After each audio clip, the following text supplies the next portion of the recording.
Buonasera a tutti, benvenuti in questa live, in questo canale YouTube Riassunti di Storia. Saluto già subito chi era presente fin dall'inizio, Storia e Mauro. Grazie di essere qui. Ovviamente questa immagine esemplifica il tema che tratteremo di oggi, che è l'esercito ellenistico, in particolare cavalleria, ma soprattutto ci concentriamo sulla falange macedone. Qui abbiamo un piccolo inizio. Ma prima voglio presentare il nostro ospite di questa sera, dottor Gianluca Notari. Ciao Buonasera a Gianluca. tutti, ciao.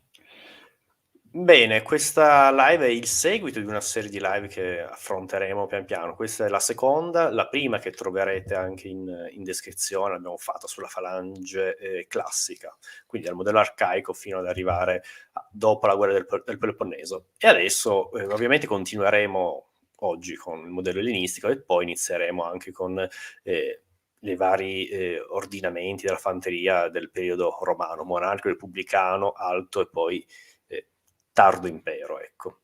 Bene, Gianluca, se vuoi un attimo presentarti.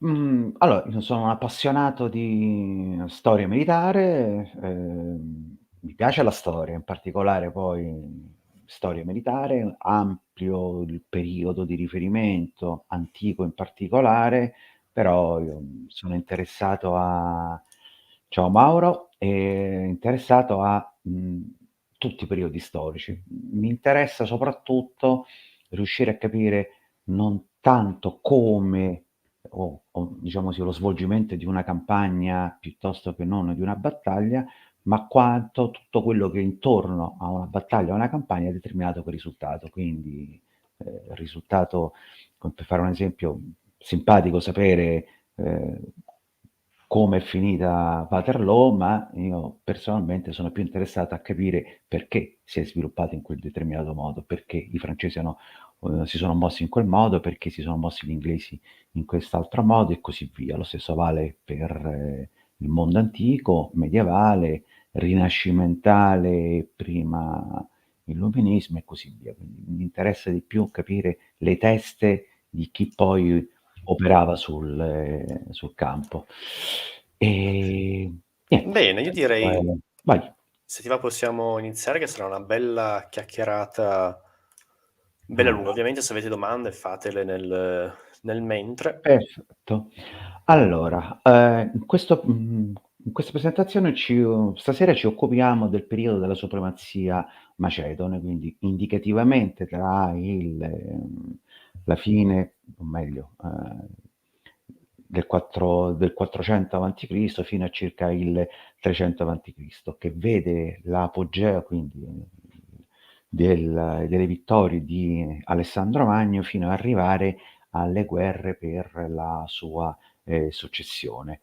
E il fulcro, cosa ha permesso di poter arrivare a questo risultato, che è comunque sorprendente considerando anche l'ampiezza territoriale, le distanze, quindi in questo periodo i Macedoni riescono a conquistare l'impero persiano. È notevole considerando che fino alla guerra del Peloponneso, come accennava Gianluca, le distanze erano quelle nell'ambito della penisola greca. Il vantaggio principale dei Macedoni, a partire da Filippo e chiudersi con Alessandro, è dato dalla capacità di poter utilizzare al meglio tutte le armi disponibili al tempo. Per armi intendiamo l'oplite piuttosto che non la fanteria, come la fanteria pesante, la fanteria leggera, la cavalleria leggera e la cavalleria pesante. Passo tranquillamente, questa è una rappresentazione dove ci sono gli elementi principali di quelli che andremo ad affrontare. Questa è l'area, ci vengono rappresentati la cavalleria, sono rappresentati, in questo caso questo dovrebbe essere la Cheronea, lo identifichiamo perché rappresenta della clava di Ercole, che dovrebbe essere il simbolo della città di Tebe o della Lega della Lega Beotica, e in quest'altro, nello scudo, vediamo la rappresentazione della stella, che dovrebbe essere la rappresentazione dell'immagine della monarchia macedone. Ovviamente qui abbiamo sia opliti che falangiti e l'intervento della cavalleria. Diciamo che questa dovrebbe essere la rappresentazione, il momento nel culmine della battaglia, che poi vedremo successivamente, quando la cavalleria riesce a colpire, la cavalleria macedone, o gli eteroi o i compagnoni di Alessandro riescono a colpire sul fianco i famosi 300 tebani della banda sacra. Ok, però procediamo per ordine. Allora, come abbiamo fatto nell'altra presentazione, cerchiamo di capire quali sono le disponibilità delle testimonianze e miglioriamo. Ovviamente, per quanto riguarda le fonti letterarie diciamo, allora, le fonti iconografiche sono poche, nel senso che mentre prima, rispetto alla Grecia classica, aveva a disposizione i vasi attici piuttosto che non corinzi, piuttosto che qualsiasi forma di rappresentazione anche, diciamo così, plastica sui monumenti, per quanto riguarda invece il periodo ellenistico, sono abbastanza rare, perché non c'è più l'usanza di dipingere gli eserciti o i soldati sui vasi, che era il prodotto più diffuso, e le poche rappresentazioni iconografiche che abbiamo sono quelle legate alla manifestazione della potenza di Alessandro, come il famoso sarcofago di Alessandro, o sparse in diversi siti archeologici, comunque complessivamente molto contenuto. Per quanto riguarda invece le testimonianze archeologiche, anche queste, diciamo così, sono basse rispetto alla Grecia classica. Per fare un esempio, noi abbiamo un enorme patrimonio che è legato al tempio,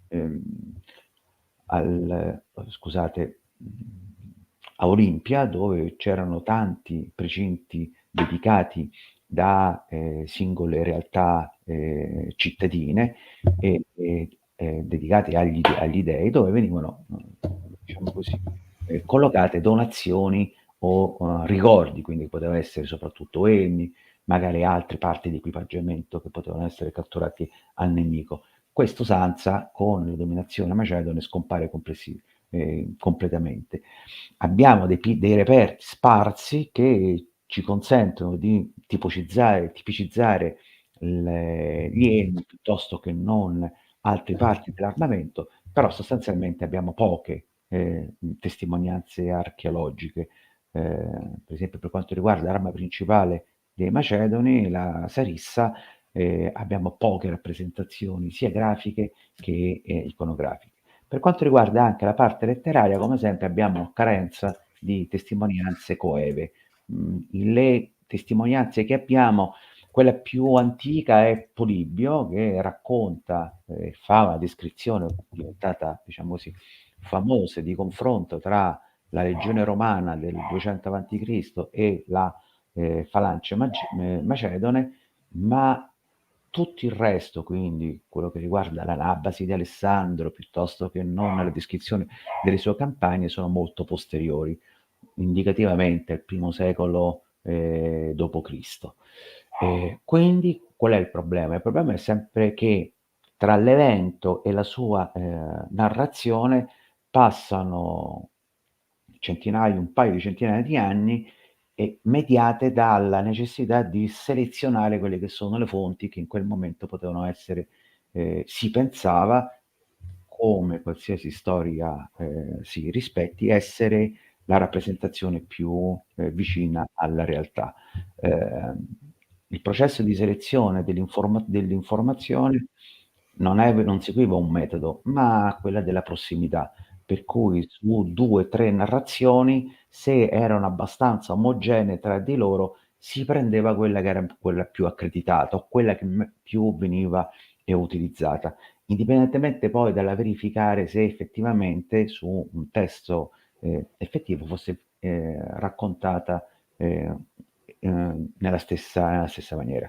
Quindi, come per il periodo arcaico e classico, la difficoltà è riuscire a capire che cosa viene raccontato, anche perché il pubblico al quale viene raccontato, sia esso greco o romano, aveva un background storico, culturale e anche militare sufficiente per poter capire qual erano di che cosa stesse parlando. Per fare un esempio pratico, uno scrittore del '700, della metà del '700, che parla delle compagnie laterali, le compagnie laterali di un reggimento di fanteria, non aveva bisogno di spiegare che una era formata da una compagnia di granatieri e l'altra di fanteria leggera. Il suo interlocutore sapeva di che cosa stesse parlando. Noi oggi, se leggiamo quella stessa frase, non riusciremmo a capire che cosa volesse intendere. Questo era per un piccolo paragone per riuscire a capire qual è la difficoltà alla quale andiamo incontro.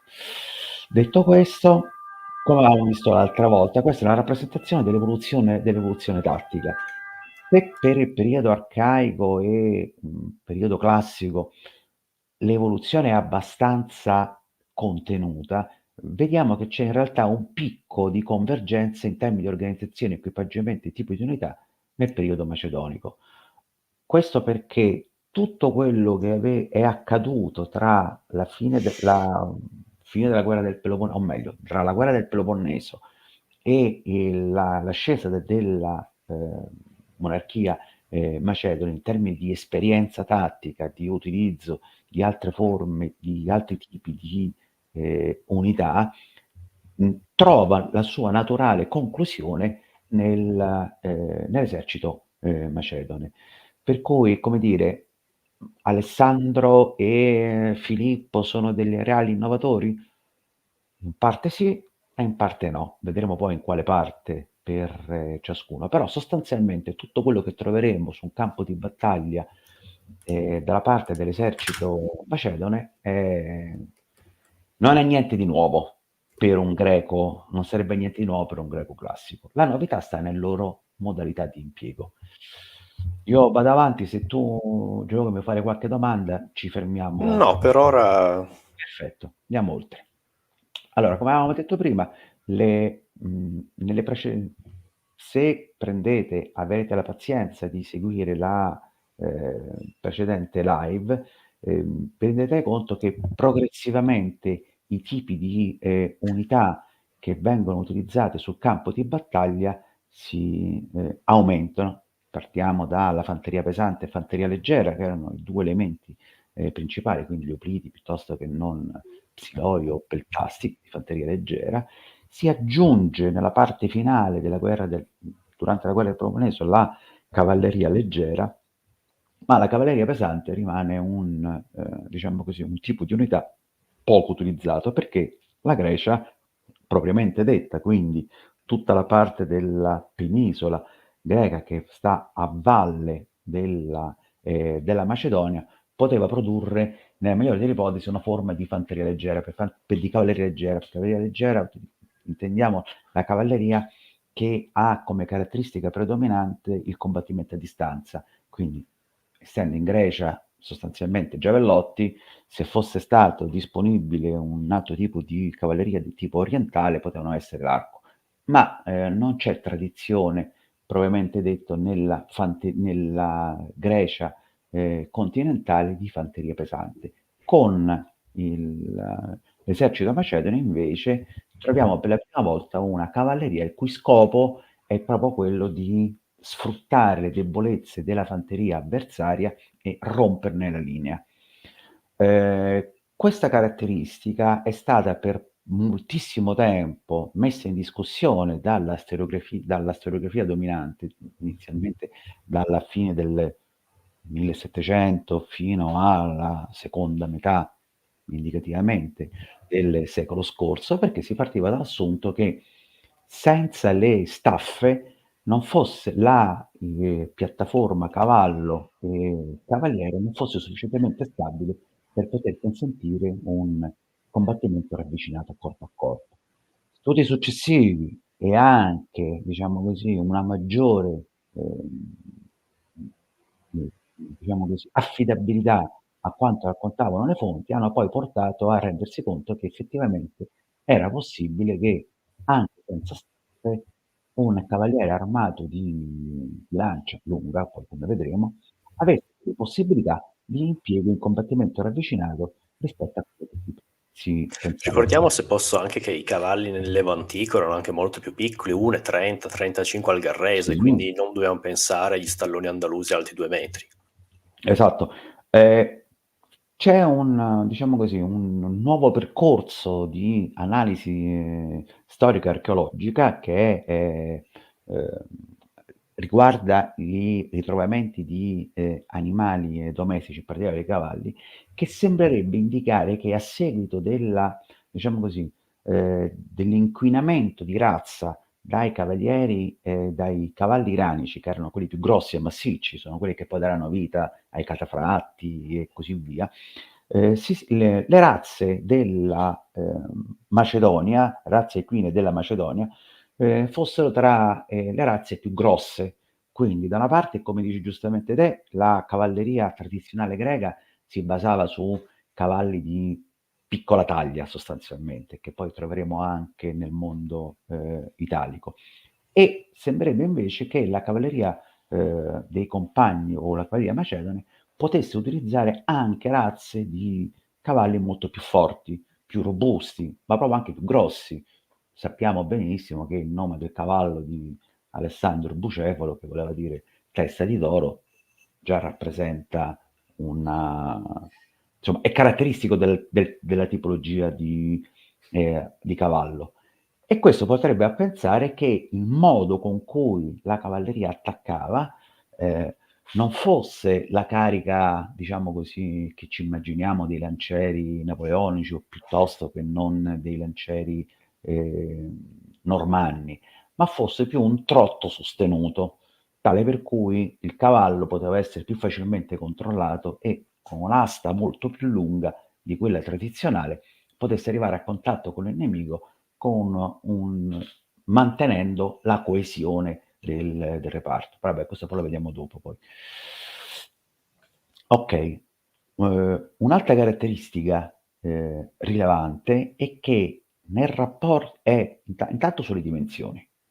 Fatta eccezione per la battaglia, questi sono i dati, diciamo così, attualmente riconosciuti come attendibili sulla disponibilità di fanteria, parliamo di fanteria in genere, nelle principali battaglie tra il 500 e il 300, quindi 200 anni, ad eccezione di Platea, che fu un evento, diciamo così, importante per la sopravvivenza della Grecia, che videro i greci schierare circa 80.000 tra fanti leggeri e opliti. Complessivamente battaglie come Maratona, Mantinea, Leuctra, addirittura Mantinea, si assestano con cifre abbastanza contenute. Invece poi troviamo che arriviamo a battaglie dell'età ellenistica con un impegno di risorse notevole. Addirittura la battaglia di Ipsus, che vedremo poi in una delle battaglie che affronteremo, arriveremo a uno schieramento complessivo tra le due parti di circa 120.000 uomini, qualcosa che è notevole come in termini di dimensioni rispetto a una battaglia di Maratona che vede uno schieramento complessivo soltanto di 11.000 greci.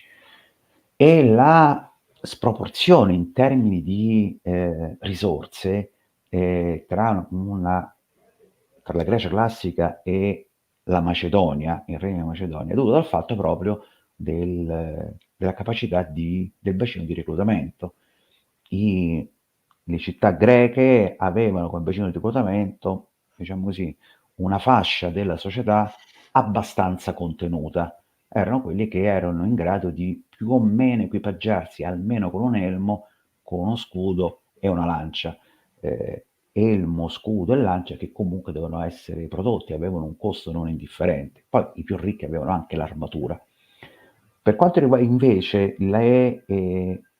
un'altra caratteristica, mi stavo dimenticando, che si prendevano i cittadini, quindi tu dovevi essere ateniese al 100%, doveva essere purezza di razza, ci doveva essere per essere un oplita ateniese piuttosto che non tebano. Se avevi necessità e l'opportunità di poter acquisire altri tipi di truppe, erano semplicemente mercenari che si aggregavano al corpo principale. Invece per quanto riguarda gli eserciti macedoni, fermo restando che comunque il cuore ci sarà una predilezione da parte dei regni ellenistici di mantenere un forte cuore di originari della Macedonia, in realtà all'interno delle falangi ci sarà di tutto, tutto quello che rientrava all'interno di un regno. E tutti erano eleggibili perché diciamo così, il criterio era di assegnare delle terre di proprietà della casa regnante ai diversi cittadini. Quindi io, se avevo bisogno di creare un pool di uomini da poter poi utilizzare e chiamare sotto le armi, assegno un lotto di terra o una serie di lotti di terra tali per cui possa essere in grado di potersi mantenere e poter svolgere il proprio addestramento. Quindi da un certo punto di vista era abbastanza semplice, se avevo bisogno di 10.000 o 20.000 creavo le condizioni, diciamo così, socio-economiche perché io potessi avere a disposizione quei 20.000 uomini necessari per costituire una falange. Invece per quanto riguarda le città greche questo non era possibile, perché dovevi essere prima di tutto ateniese e poi essere benestante per conto tuo. Quindi questo già crea diciamo così, una differenza sostanziale. Quindi i greci classici avevano difficoltà a mantenere e, diciamo così, a impegnare tutte le loro risorse umane in uno scontro, mentre nelle guerre, diciamo così, ellenistiche, i regni riescono, anche dopo una, diciamo così, notevole sconfitta, o comunque una battaglia che ha portato con notevoli perdite, a colmare facilmente le perdite. Vado oltre? Sì. Ok. Eh, come avevamo detto prima, questo serve solo per rappresentare che mentre prima avevamo come area di riferimento, dove è la freccia, dove sta Cheronea, la parte grigia, questa era l'area principale di confronto tra le città, le polis greche ed eventualmente lungo le coste o all'inizio ai confini dell'attuale Anatolia, qui invece parliamo di confronti su aree geografiche e quindi con un respiro strategico operativo completamente diverso. Lo affronteremo in un'occasione completamente successiva, ma la logistica degli eserciti antichi con tutti i limiti che conosciamo sarà un elemento fondamentale e importante da poter imparare. Anche perché, per esempio, si pensa, anche se le fonti non è così chiaro, che l'equipaggiamento dei falangiti era fornito direttamente dallo Stato. Quindi che cosa vuol dire? Vuol dire che io ti mettevo a disposizione un elmo, uno scudo e una sarissa, che erano, diciamo così, la parte di equipaggiamento necessario per poter addestrarti e poi eventualmente entrare in combattimento. Questo però ovviamente non vuol dire che se qualcuno aveva la possibilità si potesse dotare di armi supplementari, piuttosto di un elmo molto più protettivo, piuttosto che non uno scudo con un rinforzo in bronzo, piuttosto che non una protezione, specialmente per le prime linee del torace, della parte superiore in bronzo, piuttosto che non in lino pressato.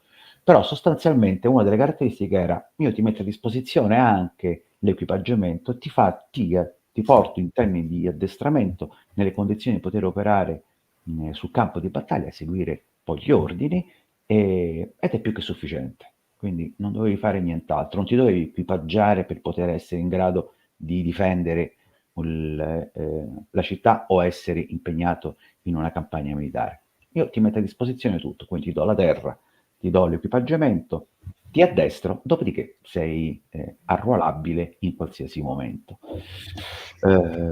Queste sono le tre battaglie che rappresenteremo. Ognuno rappresenta un momento diverso nello sviluppo, nell'evoluzione della tattica, nel modo di combattere dei Macedoni, che vedremo poi successivamente, però sostanzialmente Cheronea è il primo confronto diretto tra una falange classica e la falange macedone. Gaugamela è il confronto tra un esercito, diciamo così, multietnico come quello persiano e la falange, l'esercito macedone, che è forse in quella battaglia tra i più complessi dal punto di vista organizzativo, e Isso è la battaglia più grossa dal punto di vista degli uomini che sono delle truppe coinvolte, e pone fine alle guerre dei successori, dal 301 in poi, quelli che vediamo adesso, l'impero Seleucide, piuttosto che l'impero Tolemaico, piuttosto che il regno di Macedonia, si consolidano come regni ellenistici autonomi, indipendenti, che ogni tanto diciamo così, entrano in conflitto per regioni ovviamente di confine, saranno quelli che poi i romani successivamente poi affronteranno. Ok, qual è la differenza principale? Allora, come abbiamo visto prima, per quanto riguarda a sinistra l'esercito greco, a destra le caratteristiche dell'esercito macedono-ellenistico. Per l'esercito greco classico, gli Opliti erano la principale forza d'urto. Ruotava tutto intorno alla capacità degli Opliti di mantenere la formazione e di mettere in difficoltà la formazione avversaria. Dal punto di vista invece dal punto di vista dell'esercito macedono, i falangiti, che sarebbero l'equivalente macedone degli Opliti, era una base compatta e solida, però non era la forza d'urto principale, era la base che consentiva di poter far operare altre tipologie di truppe. Come abbiamo detto prima, gli Opliti erano equipaggiati sostanzialmente a proprie spese, mentre i falangiti erano equipaggiati dallo Stato ed avevano complessivamente una protezione molto più leggera. Gli Opliti erano in condizione agiata, mentre i falangiti erano di condizione medio-bassa, quindi era lo Stato che li metteva nelle condizioni di poter essere arruolati. Il cittadino greco, il classico oplita, non era addestrato alle armi e non conosceva le formazioni più semplici. Lui si metteva insieme agli altri, rimaneva con gli altri, sostanzialmente era sufficiente che potesse maneggiare la lancia. Per fare un esempio, è come se noi prendessimo, tutto sommato, con un bastone di 3 metri, anche abbastanza agevolmente riusciamo a capire come manovrarlo e utilizzarlo, non è che ci voglia una grande tecnica e capacità. Del resto lo scudo e l'elmo fornivano gran parte della protezione, tutto sommato quello che si richiedeva era rimanere compatti, uno di fianco all'altro. Mentre il falangite invece era addestrato, e vedremo che una delle caratteristiche principali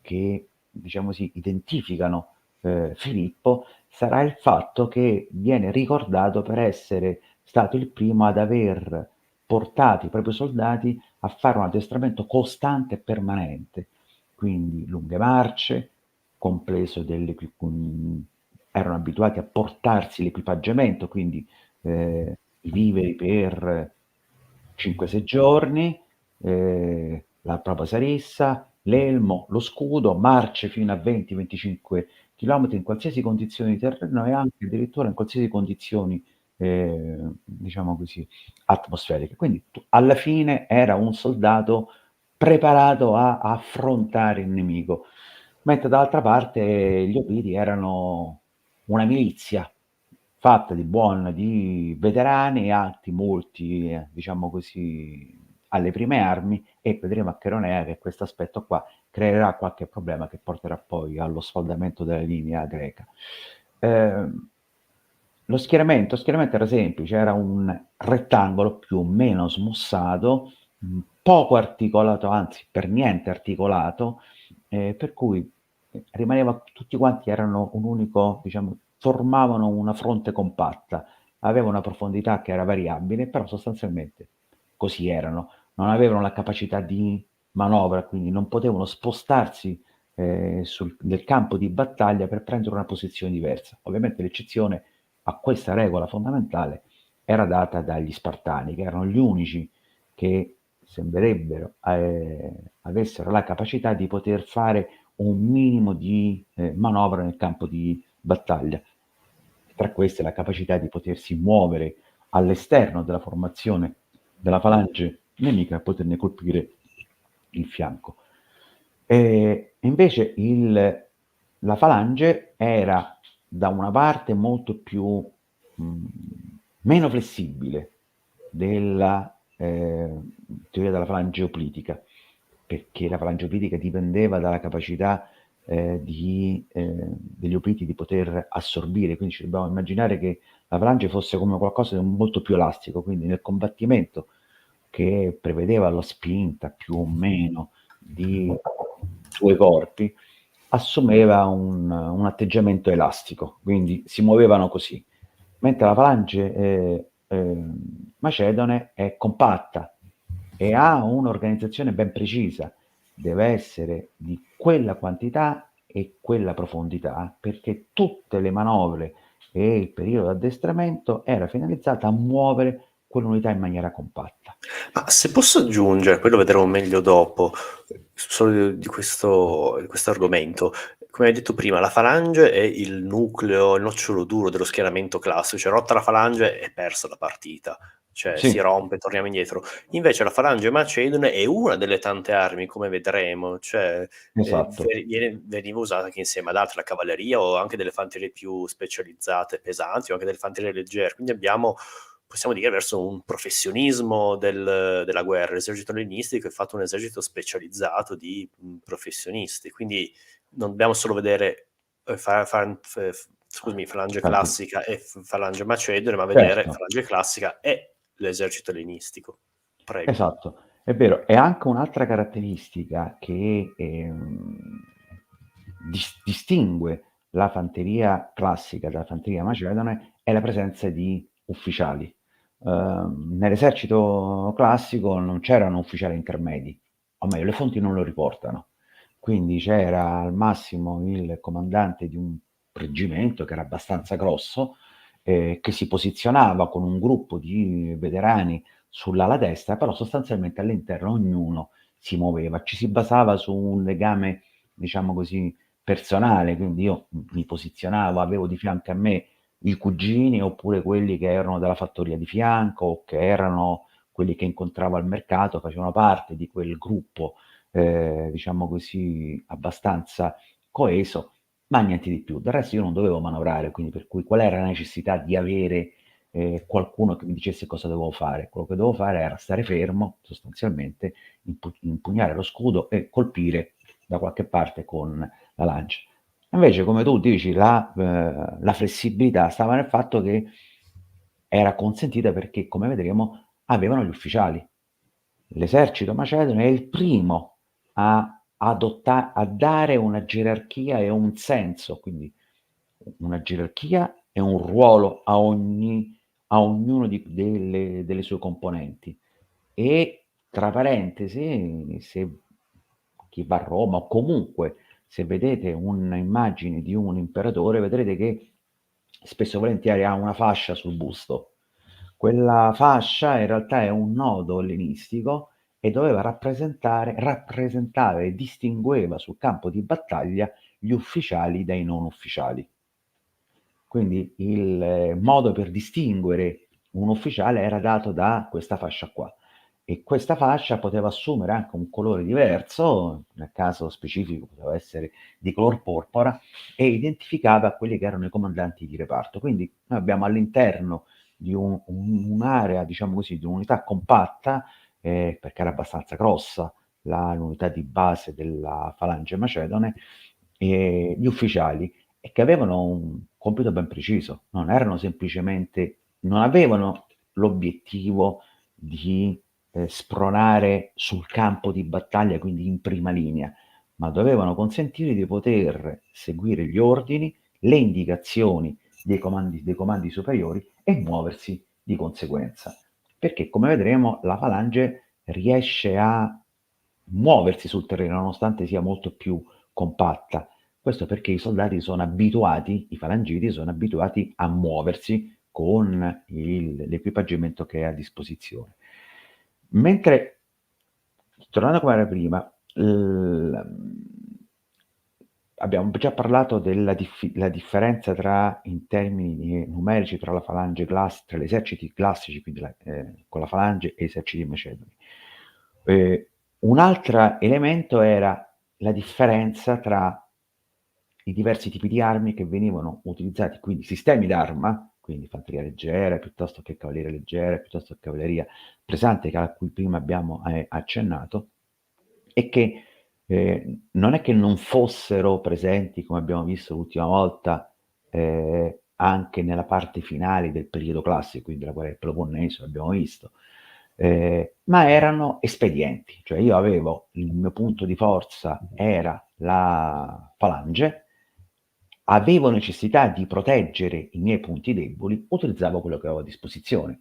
Quindi se stavo nelle zone della Tracia prendevo i peltasti traci, se stavo in Turchia prendevo la fanteria leggera turca, o se avevo a disposizione turca, scusate, vabbè, locale, se avevo la possibilità di poter prendere dei frombolieri cretesi, mi prendevo i frombolieri, cioè quello che avevo a disposizione lo utilizzavo per salvaguardare la falange, ma l'obiettivo di tutte le altre armi era mantenere in vita e difendere la falange, che era l'unica arma che io conoscevo, quindi è come se avevo un unico colpo, che era un'unica arma, che era la falange, quindi io quella la dovevo proteggere da qualsiasi cosa, considerato che, come vedremo, i punti deboli erano conosciuti, io utilizzavo quello che avevo a disposizione. La differenza, che conferma quello che tu dicevi, era invece che nell'esercito macedone ogni tipo di unità aveva un suo scopo. Quindi io utilizzavo la fanteria leggera piuttosto che non la cavalleria leggera, piuttosto che non la cavalleria pesante, con uno scopo ben preciso. Infatti si ipotizza che, diciamo così, perché è questo che raccontano un pochino le fonti, con l'esercito macedone si ha proprio un piano di battaglia, no? Al di là della rappresentazione grafica, diciamo così, filmica nel film Alessandro Magno con i blocchetti di legno, non lo sappiamo in realtà, però sicuramente avevano un quadro generale della situazione e ogni tipo di unità aveva uno scopo e un ruolo ben preciso. Per garantire che assolvesse in maniera adeguata il proprio ruolo c'era bisogno di una struttura di comando e di trasmissione degli ordini articolata, e quindi con l'esercito macedone, a differenza totale rispetto all'esercito, diciamo così, greco classico, abbiamo ufficiali e trombe e segnali acustici e visivi. Allora, A riguardo del segnali. ruolo, se posso fare un saluto a Vai. Parmignone, quel poveraccio che ha dovuto subire le cariche sulla sinistra, ruolo ingrato. Ruolo ingrato, però ha mantenuto e ha tenuto Sì, sì, botta. sì, Poi sì. a un certo punto non è riuscito a fare più di tanto. Come dire, è importante per questa, diciamo così, questa piccola porzione di aneddoto della battaglia di Gaugamela, perché si ha sempre l'impressione che il perdente, diciamo così, sia l'imbecille di turno. Come dire, l'esercito persiano, vabbè sì, ma l'esercito persiano, che vogliamo, era una cozzaglia. No, l'esercito persiano non era una cozzaglia di gente messa lì per caso, perché anche in quel caso, anche per l'esercito persiano, gli elementi di forza erano dati da guerrieri, cioè gente che era abituata a combattere, cioè la cavalleria sciitica o diciamo così delle pianure iraniche che combatteva con l'esercito persiano, non erano cavalieri improvvisati, era gente che sapeva combattere e che sapeva combattere bene, e l'articolazione dell'esercito persiano era molto simile all'articolazione dell'esercito macedone. La strategia, diciamo così, la tattica che vorrà, la preparazione e la tattica di Dario non sono frutto di un'improvvisazione, queste risalgono a, diciamo così, a una lettura semplicistica della fine 800 e prima metà del 900, che dice, vabbè, se hai perso vuol dire che non eri capace, mentre quell'altra. No, in realtà aveva anche un senso, ma vedremo se avremo il tempo di poter affrontare che quali erano le intenzioni di Dario con quella sua strategia, con, diciamo così, consentire a Alessandro a confrontarsi a Gaugamela. Comunque, eh, I greci nella falange non avevano segnali visivi, quindi io stavo immerso nel suono della battaglia, non dovevo ascoltare niente e non vedevo nulla. Vedevo soltanto quelli che stavano di fronte a me. Mentre nell'esercito macedone, ad eccezione appunto, chiedo scusa, ad eccezione degli Spartani che avevano i flauti, ma i flauti probabilmente servivano per dare ordini semplificati. Se voi non avete mai ascoltato, ma potete digitare su YouTube il suono di un flauto antico, sentite che è molto simile alla cornamusa, quindi rispetto, è un suono molto basso, quindi rispetto al rumore di fondo di una battaglia, che era abbastanza caotica, il suono rimbombava e quindi poteva consentire di poter emettere, diciamo, ordini molto semplici, quindi verso destra piuttosto che verso sinistra, niente di più. Invece nell'esercito macedone abbiamo le trombe, quindi l'equivalente di trombe lunghe, ma insomma che emettevano suoni molto più forti e ascoltabili che non i flauti, e soprattutto standardi. Quindi ogni unità vedeva il proprio standard e soprattutto gli ufficiali vedevano come si comportavano gli standardi da una parte e dall'altra. Quindi quando arrivavano gli ordini, io comandante d'ala, Alessandro sarà il primo ad adottare i comandanti d'ala per poter dirigere il campo di battaglia, che è diventato molto più lungo rispetto ai precedenti. I comandanti d'ala hanno la capacità di poter vedere le singole unità come si stanno muovendo e ovviamente se un'unità comincia a ondeggiare, l'alfiere comincia ad avere anche lui problemi. Quindi ho anche la capacità di poter capire che cosa sta succedendo in quella particolare unità. Per cui se è vero che, come insomma almeno così ci narrano, che l'ala sinistra di Gagamela era messa in brutte condizioni, il fatto che Alessandro Magno abbia deciso di lasciare andare Dario per dirigersi verso a supporto dell'ala sinistra, vuol dire che effettivamente le condizioni erano molto critiche e probabilmente avrà mandato, come sarà normale, qualcuno a verificare la richiesta di aiuto di Parmenione e avrà visto da lontano che c'erano le condizioni per cui, diciamo così, elementi di incertezza nella struttura della falange cominciarono ad emergere. Cosa vogliamo aggiungere? Ma Che se per me esempio, credo che dimmi. abbiamo detto tutto, tanto dopo vediamo anche bene gli schieramenti con dei Sì, disegni diciamo, nel pratico. vai, ok.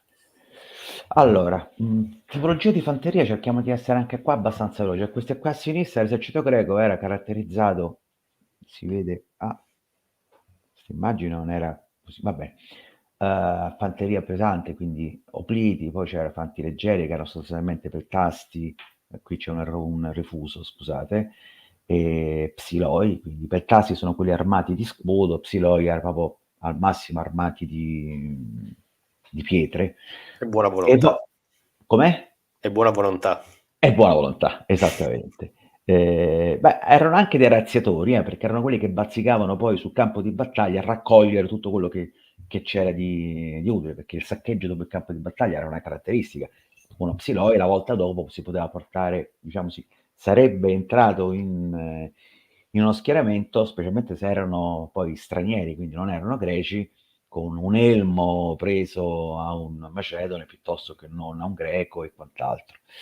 Eh, quindi abbiamo soltanto fanteria pesante e fanteria leggera, né più né meno. Con con l'esercito macedone invece abbiamo due tipologie di nuovo. Allora, l'oplita diventa direttamente l'ipaspista, ipaspista che è una delle caratteristiche di tipi di unità all'interno. La storia, diciamo così, la narrazione corrente vede gli ipaspisti come dovrebbero essere l'equivalente degli opliti, ma utilizzati in maniera diversa. Mentre gli opliti erano schierati frontalmente, dovevano servire semplicemente a combattere altri opliti, come vedremo gli ipaspisti hanno un ruolo ben preciso. Sono anche, diciamo così, in qualche modo la truppa d'élite dell'esercito macedone, perché sono abbastanza flessibili, ben protetti e hanno capacità di combattimento ravvicinato e non indifferente, e sembrerebbe, ma non è sicurissimo, che fossero addestrati anche ad utilizzare la Sarissa. La Sarissa era invece utilizzata dai Pezzetori, Pezzettaroi che dovrebbe essere, e Taroi dovrebbero essere i compagni, e Pezzè dovrebbero essere appiedati, i compagni a piedi. Quindi i falangiti, che erano armati di una sarissa abbastanza lunga, che poi vedremo, hanno diciamo così, una funzione diversa da quelli paspisti. Quindi in termini di fanteria pesante abbiamo due tipi di fanteria rispetto a una prima.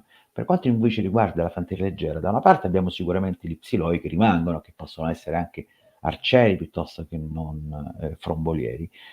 Sono i peltasti che invece evolvono, o meglio, non c'è più soltanto il peltasta di tipo tradizionale, quello tragico, ma evolve in una forma di fante più armato, che prenderanno il nome di Tureforei, che sono quelli che portano questo scudo, diciamo così, oblungo, di origine non chiara.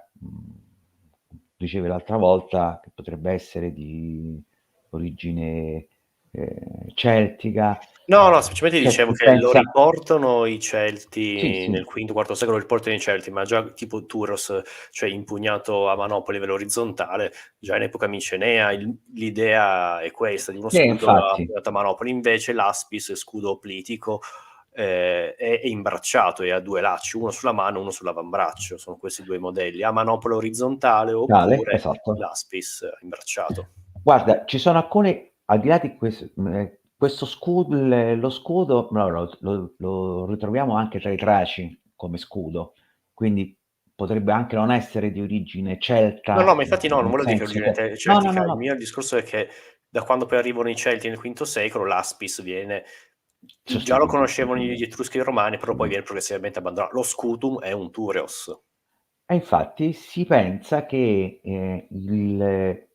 diciamo così, il primo ad importare il Turos in Grecia sia, ho un vuoto, Pirro, scusa, Mm. portandolo dall'Italia. Però anche qua non No, ma c'è già lo certezza. conoscevano, cioè Sì, già in epoca conoscevo, sì. micenea è una roba, cioè difficile, poi il mondo mediterraneo No, era un beh, mondo veramente sì, sì, sì. denso, cioè molto più collegato a quello che pensiamo noi, ecco, Ma quindi non considera penso. che la cosa più greca che possa esistere è l'aspis. Questa è l'unica cosa che è greca, perché gli scudi generalmente sono con maniglia centrale, come hai visto. Ma gli stessi assiri li avevano a maniglia centrale, perché è più semplice anche da realizzare e non richiede particolari complessità. I greci, quindi quanto più di greco ci possa essere, come dicevi tu, è l'aspis. Però queste due tipologie di... Anche perché, scusami, che se posso, l'aspis è ottimo per la falange politica. Sì, non sapremo mai se è nato prima la falange Vabbè, se è nato o prima l'uovo o l'aspis la gallina, o è nato prima lo scudo o la falange. o la falange. Saranno nati in contemporanea sicuramente, o una combinazione delle due. Quindi abbiamo che la fanteria si è sviluppata da fanteria semplicemente con l'aspis a i pezzeteri e gli paspisti, quindi portatori di sarissa è l'equivalente degli opliti. I Anche perché se posso, peltasti... scusami, Dimmi. come avevamo parlato prima di questa live, secondo me, come dire, all'inizio nell'alto ellenismo, nell'epoca di Alessandro, c'erano la fanteria pesante, gli aspites, che avevano fanteria pesante. Poi secondo me nel corso dell'ellenismo vediamo, arrivano i turoforoi, cioè di fatto la partita vince il Tureos, si impone, quindi anche l'Aspis viene lasciato, infatti troveremo anche in eserciti tardo-ellenistici soldati vestiti con la cotta di Sì, maglia, sì. la lorica amata, che questa è veramente un'invenzione dei Celti, quindi secondo me c'è questo più o meno un progredire della tecnologia, vediamo anche che gli eserciti nel corso del tempo prendono il meglio di tutto ciò, poi anche nel gran macello dei regni ellenistici, sono diversi regni, ognuno li chiama un po' a suo modo, non Sì, c'è sì, una cosa assolutamente. standardizzata, quindi secondo me si passa da i Paspite, poi arriviamo al Turios, quando di fatto, già vediamo con Roma, ma anche prima con Cartagine, nello scontro più dinamico l'Aspis non permette grandi potenzialità quanto di fatto il Turios, anche lo Scutum che di fatto è uno Scutum romano,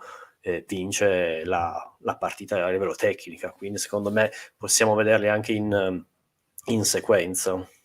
Sì, ma l'intenzione era proprio quella di vederli in sequenza. Magari qua non è venuta bene la rappresentazione, poi l'immagine si è persa qualcosa, quindi non è chiarissimo sfortunatamente. Sì, in realtà gli paspissi poi scompaiono, rimangono terminologicamente come oggi dire i granatieri di Sardegna, ma non portano più le granate né tantomeno Certo. sono di Sardegna, però rimane diciamo così, il nome dell'unità. Questa è una cosa caratteristica che nasce con gli regnalistici, cioè unità che portano il nome originario ma hanno perso qualsiasi funzione.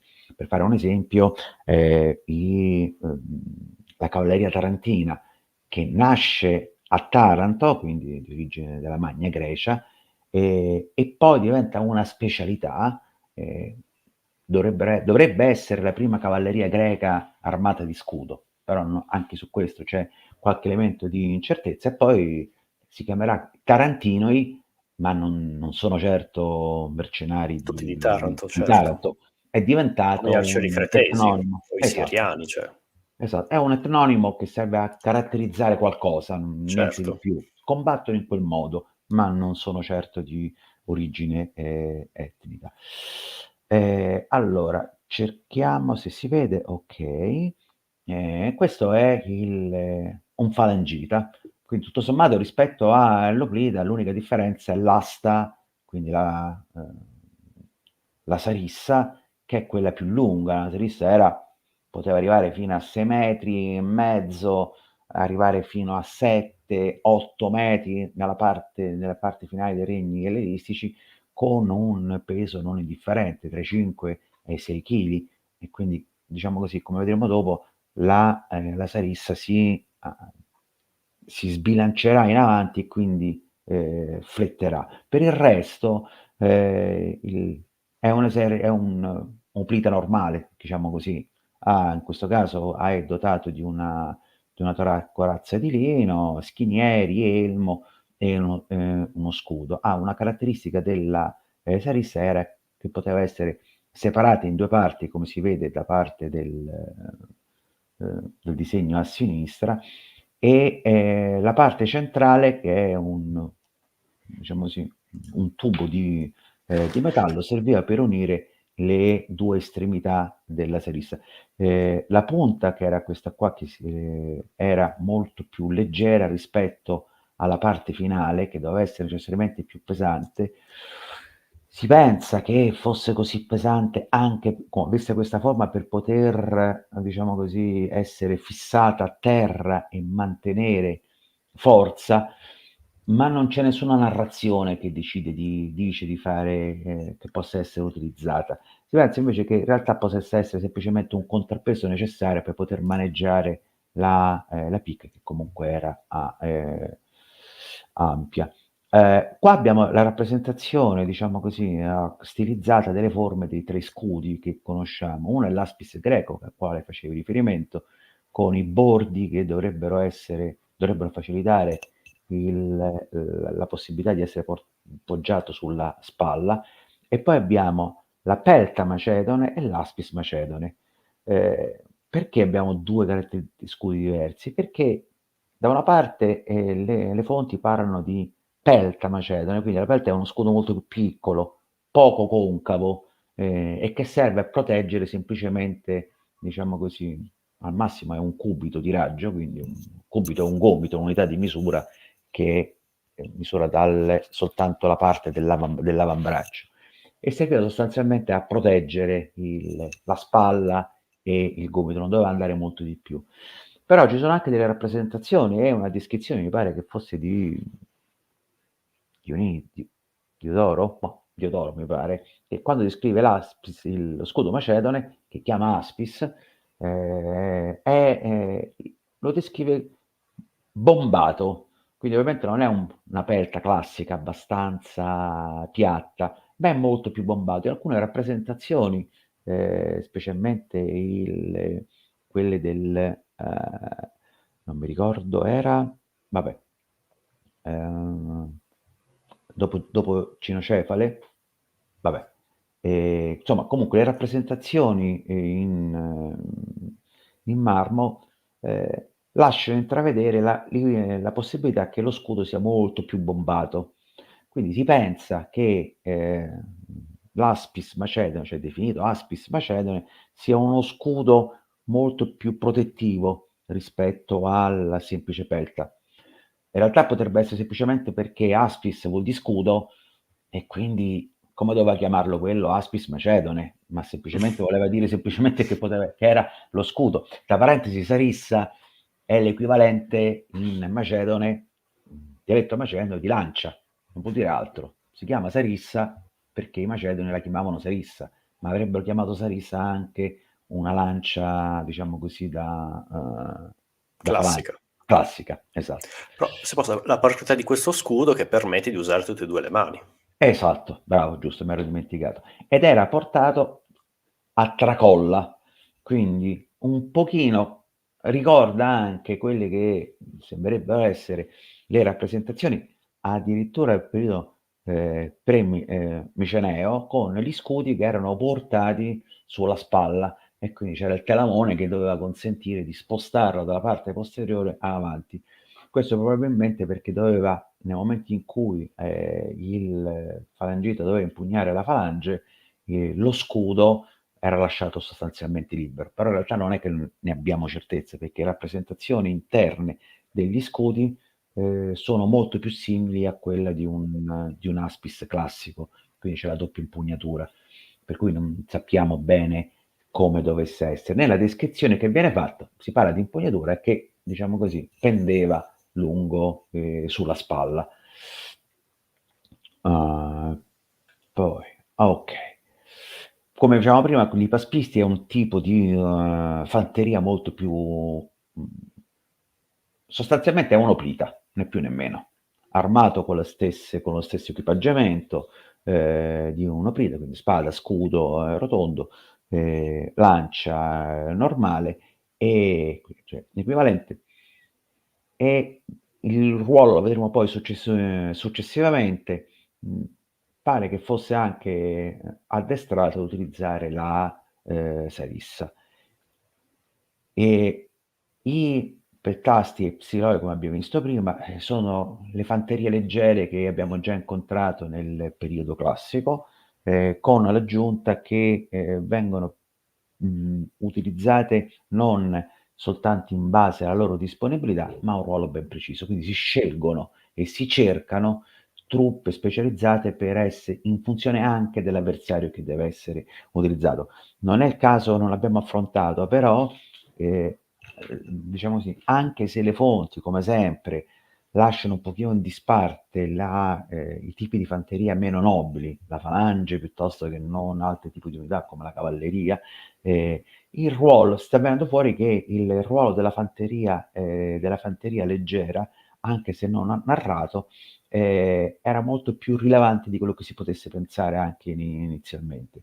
Addirittura quindi, soprattutto negli realistici, si sceglieva un particolare tipo di unità o di mercenari in funzione degli avversari che dovevano essere incontrati.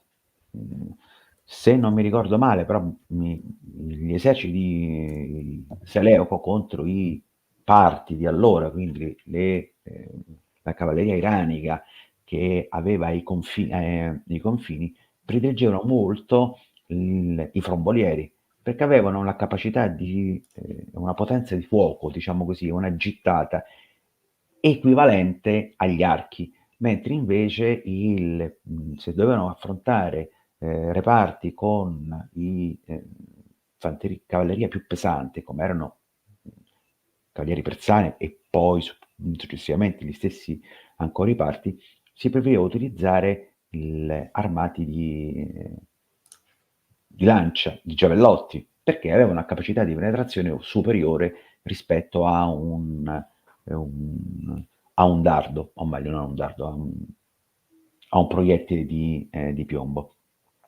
Una delle caratteristiche è che i proiettili, i frombolieri utilizzano proiettili, sembrerebbero essere prodotti direttamente dallo Stato, uno scavo archeologico dell'assedio di Olinto nel 350-348 ha evidenziato delle ghiande, che era il nome dei proiettili di piombo, hanno trovato delle ghiande con le iniziali di Filippo.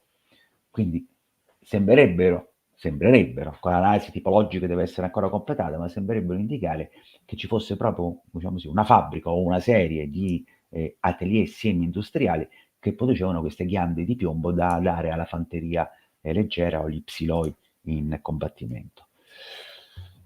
La falange come era organizzata? In taxis, quindi diciamo così che la parte più importante era il, il loco, o meglio, struttura portante erano i taxi, erano i reggimenti sostanzialmente. Eh, una difficoltà che si incontra è che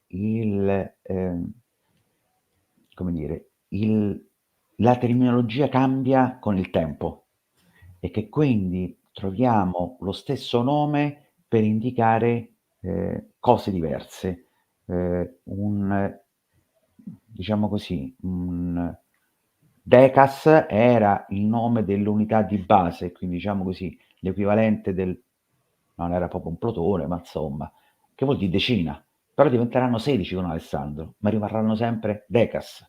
Il Locos, che era, diciamo così, l'unità di manovra di 256 uomini, diventerà poi la sintagma successivamente e così via. Però la cosa essenziale è che tra il 350 e il 330, quindi siamo a pieno periodo, le formazioni di base era le taxis, quindi l'equivalente di un reggimento più o meno, divisi in un certo numero di locus che potevano variare a seconda di qual era il ruolo che dovevano svolgere sul campo di battaglia.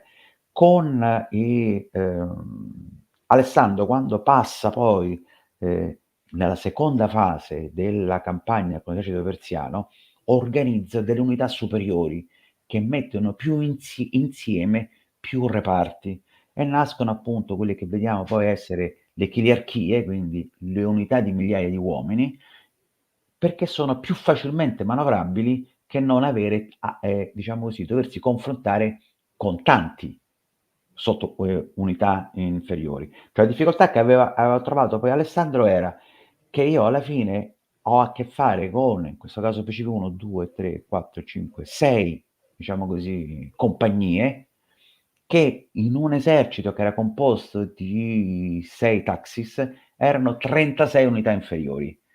Diventava complicato dover trasmettere a ognuna delle unità inferiori qual era il comportamento che doveva svolgere in quel momento e durante il combattimento. E quindi organizza delle chiliarchie, quindi unità di 1000 uomini al comando di un chiliarca, quindi un chiliarca ha sotto di sé 4, quindi io parlo direttamente con il comandante di 1000 uomini, il quale poi trasmette gli ordini alle unità subordinate. Lo stesso accadrà per le taxis degli ipaspisti, che erano invece un unico loco di più di 1000 uomini, diventeranno dei taxis più piccoli. Questo vuol dire che il ruolo che verrà dato alle singole, diciamo così, unità di paspisti è molto più specifico e ha necessità di manovrarli meglio. Quindi da una parte sul blocco principale dell'esercito ha bisogno di un livello di comando, di più livelli di comando per poter gestire meglio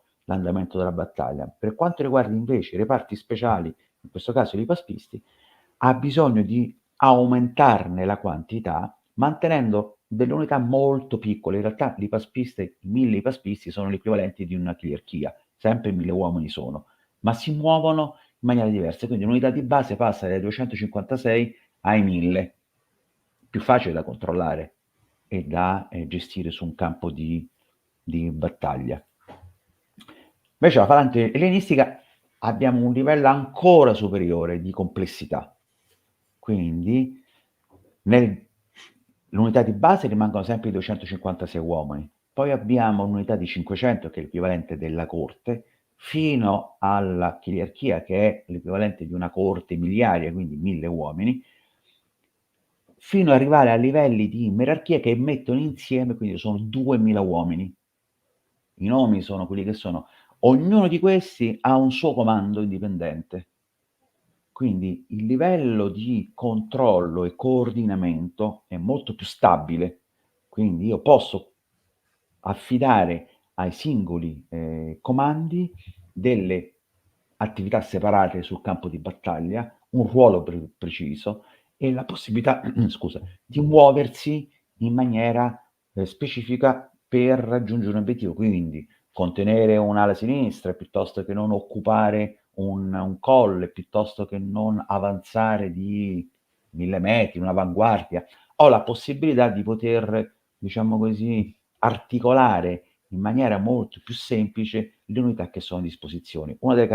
Questa è un'evoluzione, qualcuno potrebbe dire anche una degenerazione, ma insomma è un'evoluzione del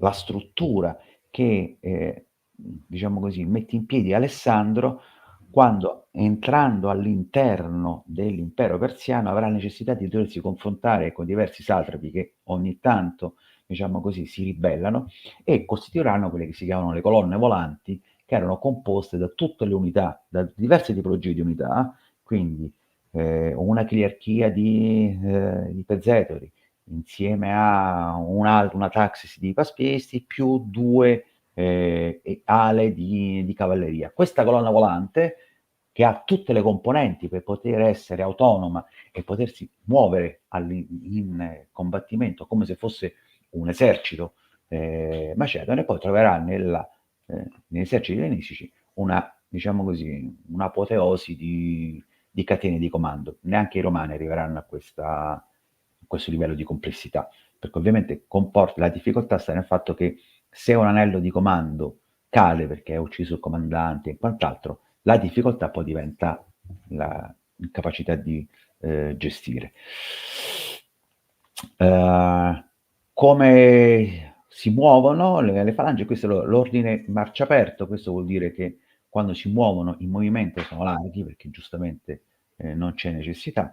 Il passaggio successivo è l'ordine chiuso e si pensa che questo sia l'unità di manovra sul campo di battaglia, quindi quando Alessandro si muove lungo Gaugamela o comunque arriva in una zona di contatto con il nemico, si compattano. Questo perché consentiva di muoversi, di fare ancora delle manovre, perché le manovre si potevano svolgere con un minimo di disponibilità di spazio tra un uomo e l'altro.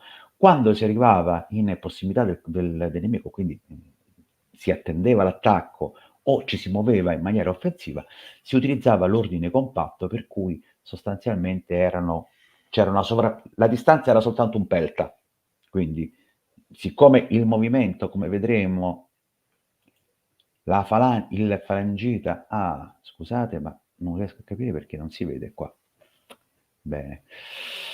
Il falangite si muove diagonalmente, la sua struttura è diagonale, quindi lui si sposta lo scudo in avanti e quindi posso stringere fino al massimo la distanza tra uno scudo e l'altro. Mi dispiace che l'immagine qui non si è persa, però quello che si rappresentava erano che circa 2 metri sono alle spalle del falangita e 4 metri e mezzo della sarissa sono nella parte davanti. Questa era la distanza. Io adesso non vorrei fare pasticci per... Prova a prenderla io, guarda, se Vai. tu continua a parlare, provo un attimo a trovarla. Bene. Okay. Allora, addestramento. Allora, abbiamo visto che abbiamo accennato, poi lo vedremo meglio, che c'è una struttura di comando ben precisa, che tutto sommato sembrerebbe essere che l'esercito aveva una capacità di manovra notevole, perché era molto addestrato. L'addestramento era necessario perché se si nota le lunghezze delle lance, delle sarisse, che qua sono messe in maniera scalare, era necessario perché il singolo falangita era praticamente compattato nel movimento anche laterale dalla sarissa del compagno anteriore e posteriore. Chi era all'interno di queste... Ah, ok, vediamo un po'.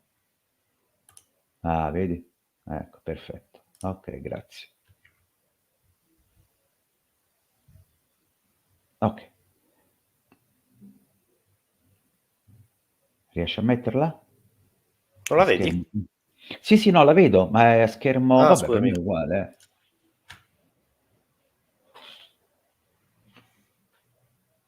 La vedi? Sì, non la vedo a schermo intero, tutto qua. Ah, l'ho messa, forse ci vuole un po' di Ah, tempo.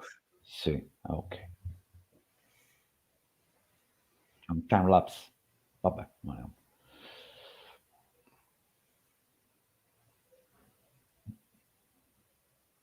Non la vedi schermo intero? no, prova a Ah, passare alla slide successiva. adesso? No, è che ci mette un po' a caricarsi. No, Cavolo. allora, aspetta.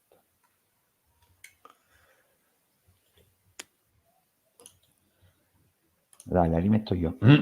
Tanto queste qui vediamo un po' se sì.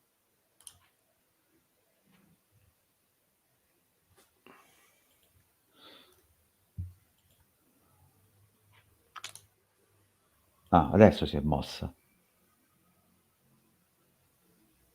Ok, vabbè, dai. Allora, e questa era la rappresentazione, questa è quella che stai alla slide 17, giusto? Sì, Ah, ok. E questa è la presentazione di un logos o un sintagma, quindi sono 256 palagiti, vista la prospettiva davanti, che come commentavamo prima, l'aspetto è impressionante. no, Ok. scusa. No, sto facendo Oh, disastri io. no, no, ok.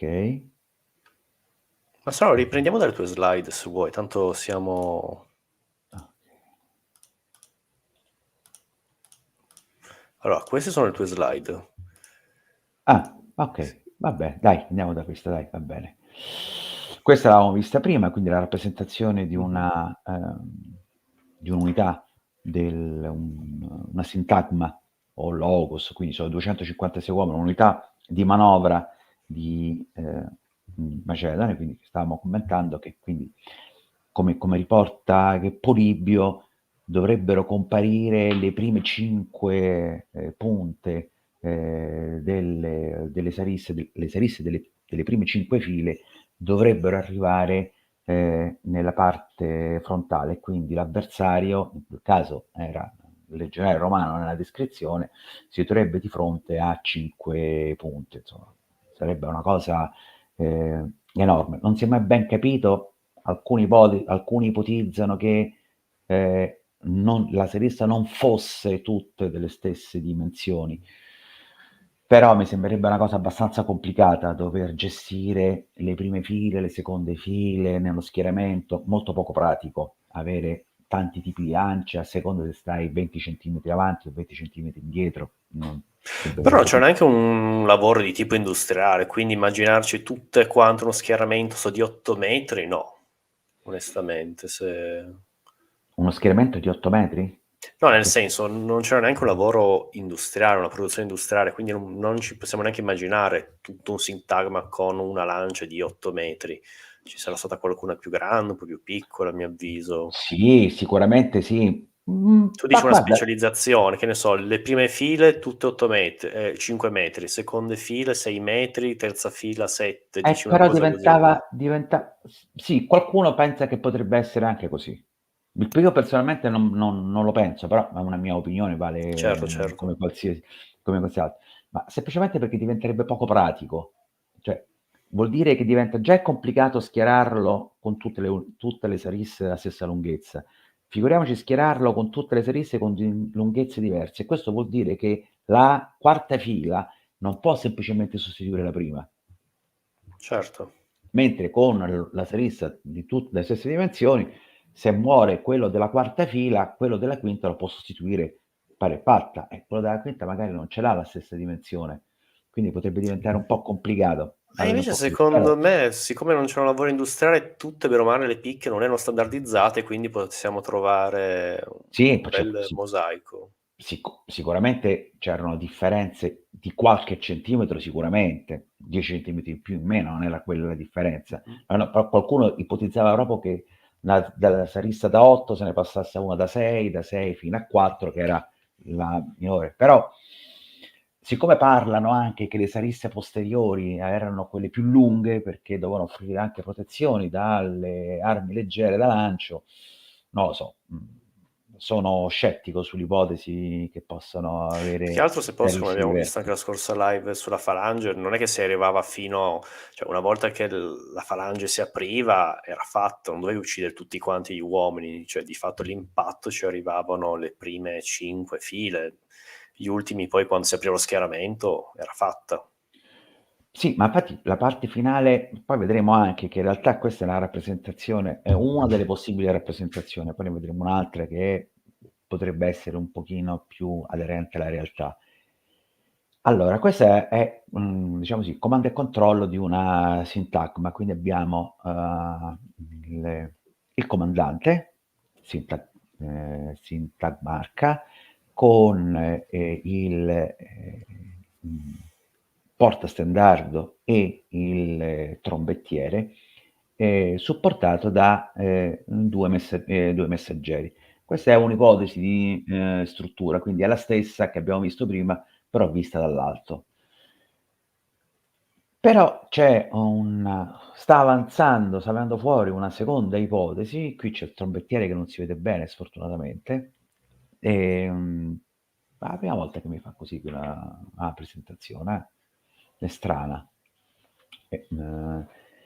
La differenza era che il la sintagma sono 2 unità 16x16, invece di essere compatta era divisa in 2, e che quindi le prime 8 file armate con con la sarissa erano quelle che, si scontravano inizialmente con l'avversario, e poi c'era dietro una seconda gruppo di, ehm,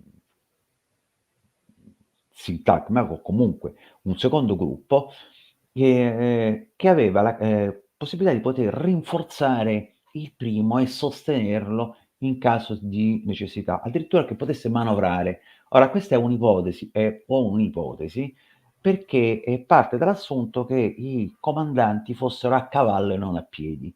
Questo perché il comandante a cavallo ha almeno 1 metro e mezzo di altezza rispetto ai fanti, e poteva facilmente, vedere quanto accadeva e potersi, diciamo così, muovere di, conseguenza.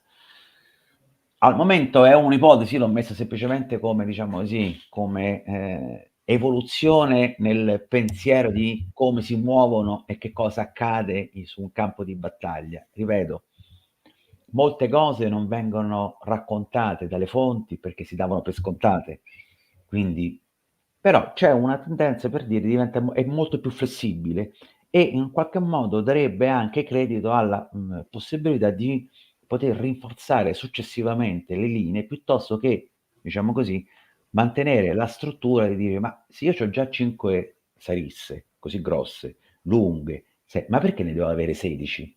Che mi servono gli ultimi 8? Qual è il senso degli ultimi 8? Se già i primi proteggere solo se stessi, perché le sarisse messe in alto proteggevano, diciamo così, l'insieme, ma non è che si proiettavano oltre le prime linee. E quindi è, diciamo così, un'ipotesi di studio che ho riportato semplicemente per, diciamo così, dovere di cronaca come studio. Ha un suo senso, però bisognerebbe, come sempre, leggere, rileggere e continuare a rileggere le stesse fonti che si leggono da 200 anni. Però nel tempo, diciamo così, Sarebbe bello anche con il 200 conten amici fare una pratica, ci troviamo tutti un giorno in un prato eh! con un bastone di 8 metri, vediamo che succede. Guarda, io ti posso dire una cosa però, che quando ho fatto il militare, io ho fatto il militare in cavalleria e appunto l'unità, tanto per dire, ci trovavamo dei nomi delle unità, era un reparto di lancieri. Nell'addestramento formale, allora si chiamava così, c'era quello per la parata, in parata si andava non con le armi da combattimento, ma con una lancia, quelle che si vedono magari davanti al Quirinale, con la lancia nera e il gagliardetto azzurro.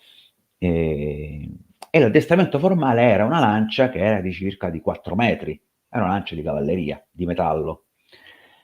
Beh, ti posso dire, e ci addestravamo come reparto, come battaglione o anche come compagnia, compagnia erano circa 120 uomini, Squadrone o compagnia? squadrone in cavalleria, in fanteria si Ok, dice compagnia, ma nel senso è lo stesso, il ok. numero era sempre lo stesso.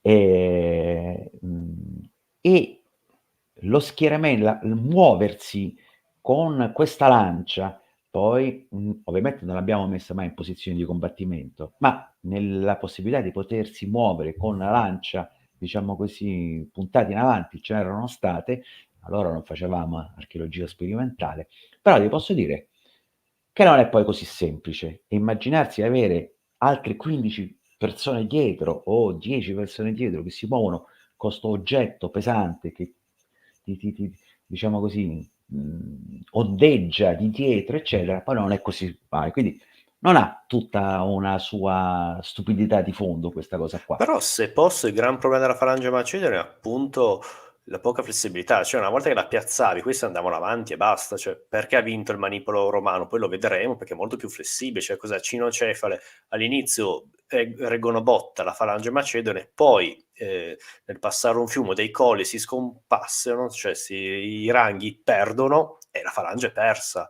La stessa battaglia di Ipso di Alessandro Magno, quando cercano di attraversare il fiume la falange si apre un po' e lì magari i mercenari greci stanno avendo la meglio, per dire. Esatto, è Quindi vero. è questo il grande problema della falange, cioè che è poco flessibile, cioè vanno avanti e basta.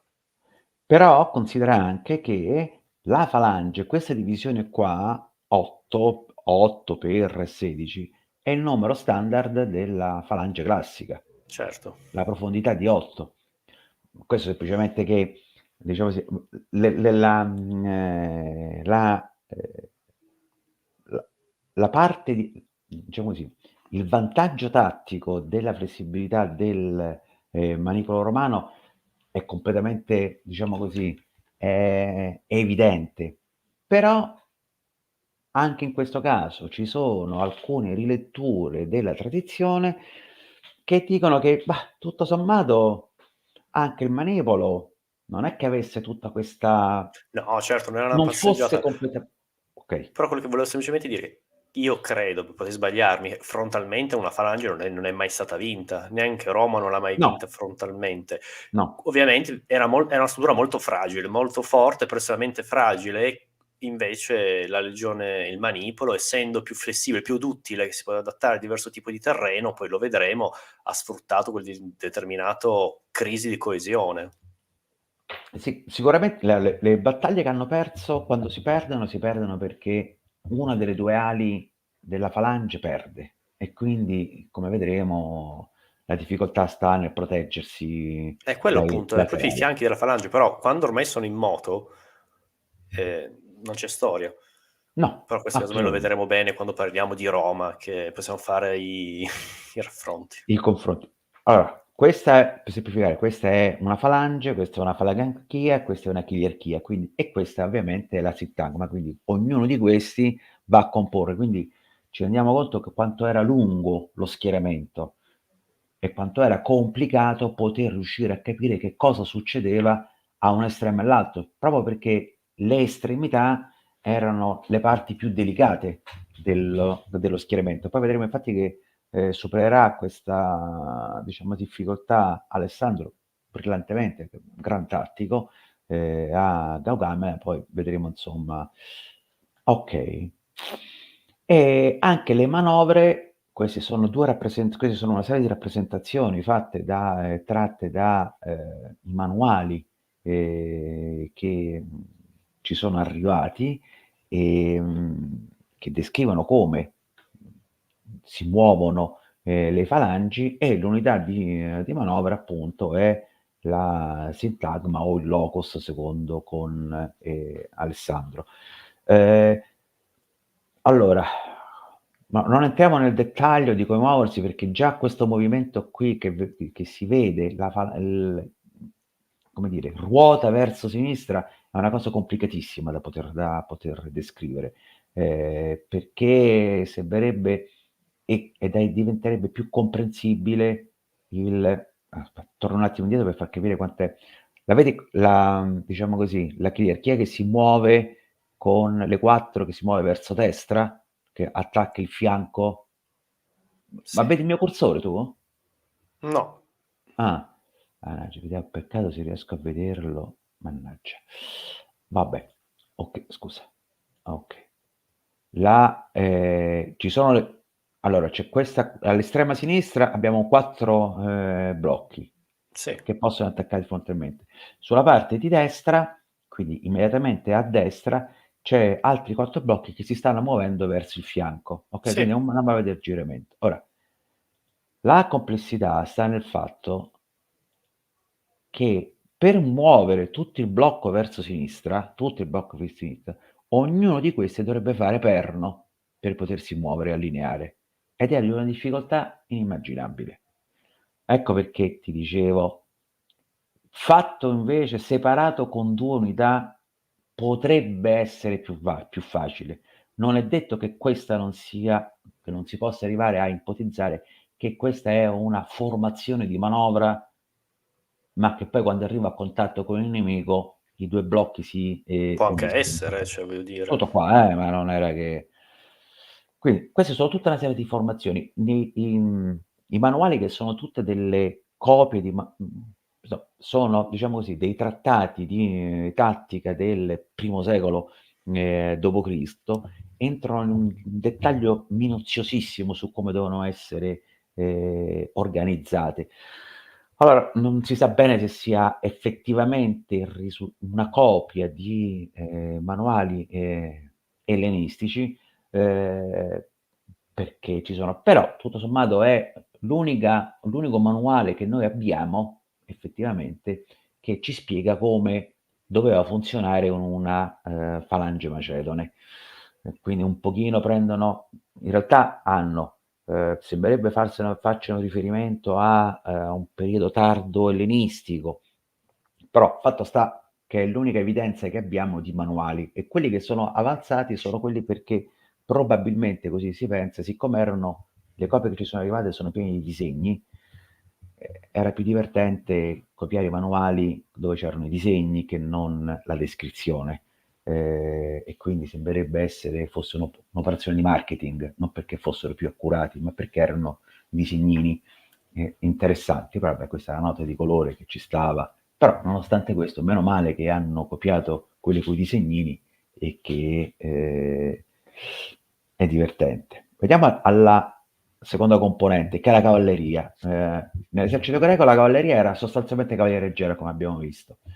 Qui invece si distinguono in due, purtroppo non si leggono qua, in due tipologie di cavalleria, cioè la cavalleria pesante e la cavalleria leggera. La cavalleria pesante è quella equipaggiata con una lancia che è un poco più piccola della salista, ma stiamo sempre intorno ai 4 metri e mezzo, 5, ed aveva una componente nobile che era data dai compagni di Alessandro. Questa è una cavalleria che era abituata a combattere, a cercare lo scontro diretto, e che quindi assumeva formazioni che facilitassero la manovra, formazioni che poi vedremo poi successivamente dovrebbero essere stati copiati dalla cavalleria tracia. L'altra componente era la cavalleria leggera, anche questa equipaggiata come quella tradizionale di tipo greco, mh, probabilmente quelle di origine tracica, o comunque delle zone a nord della Macedonia, quindi quelle che stavano diciamo così, eh, quelle che diventeranno poi la Dacia sostanzialmente, ci sono le pianure dell'Ucraina e quant'altro, probabilmente da là vengono anche le cavallerie dotati di scudo. Non si sa bene anche qua in questo caso perché gli Sciti già avevano una cavalleria leggera dotata sia di lancia che di scudo, quindi è possibile che ci possa essere questa interpretazione. Rimane il fatto che comunque la cavalleria tracia è una delle migliori cavallerie oltre quelle dei compagni di Napoleone, sì, scusate, di Alessandro. Invece la cavalleria greca non è molto rinomata, infatti a un certo punto scompare quasi dalle narrazioni la cavalleria. Non si sa bene se scompare proprio perché non viene più utilizzato o comunque finito il periodo, diciamo così, sconfitto Dario per il consolidamento dell'impero, Alessandro, diciamo così, assorbe per la campagna che farà poi verso l'India, quindi la Bactria, arriverà poi nell'India, assorbe i cavalieri greci come mercenari e che quindi vengono confusi all'interno della cavalleria greca, non le componenti mercenarie, piuttosto che non cavalleria, diciamo così, delle polis. La cavalleria principale era i compagni gli eteroi, i compagni di Alessandro, la cavalleria Tessala, e quindi era anche questa equipaggiata come una sorta di cavalleria pesante anche loro, che è considerata una delle migliori, e poi è una cavalleria particolare che erano i prodromoi, che erano armati sostanzialmente come la cavalleria eh, i compagni, ma avevano un ruolo ben preciso che era quello degli esploratori.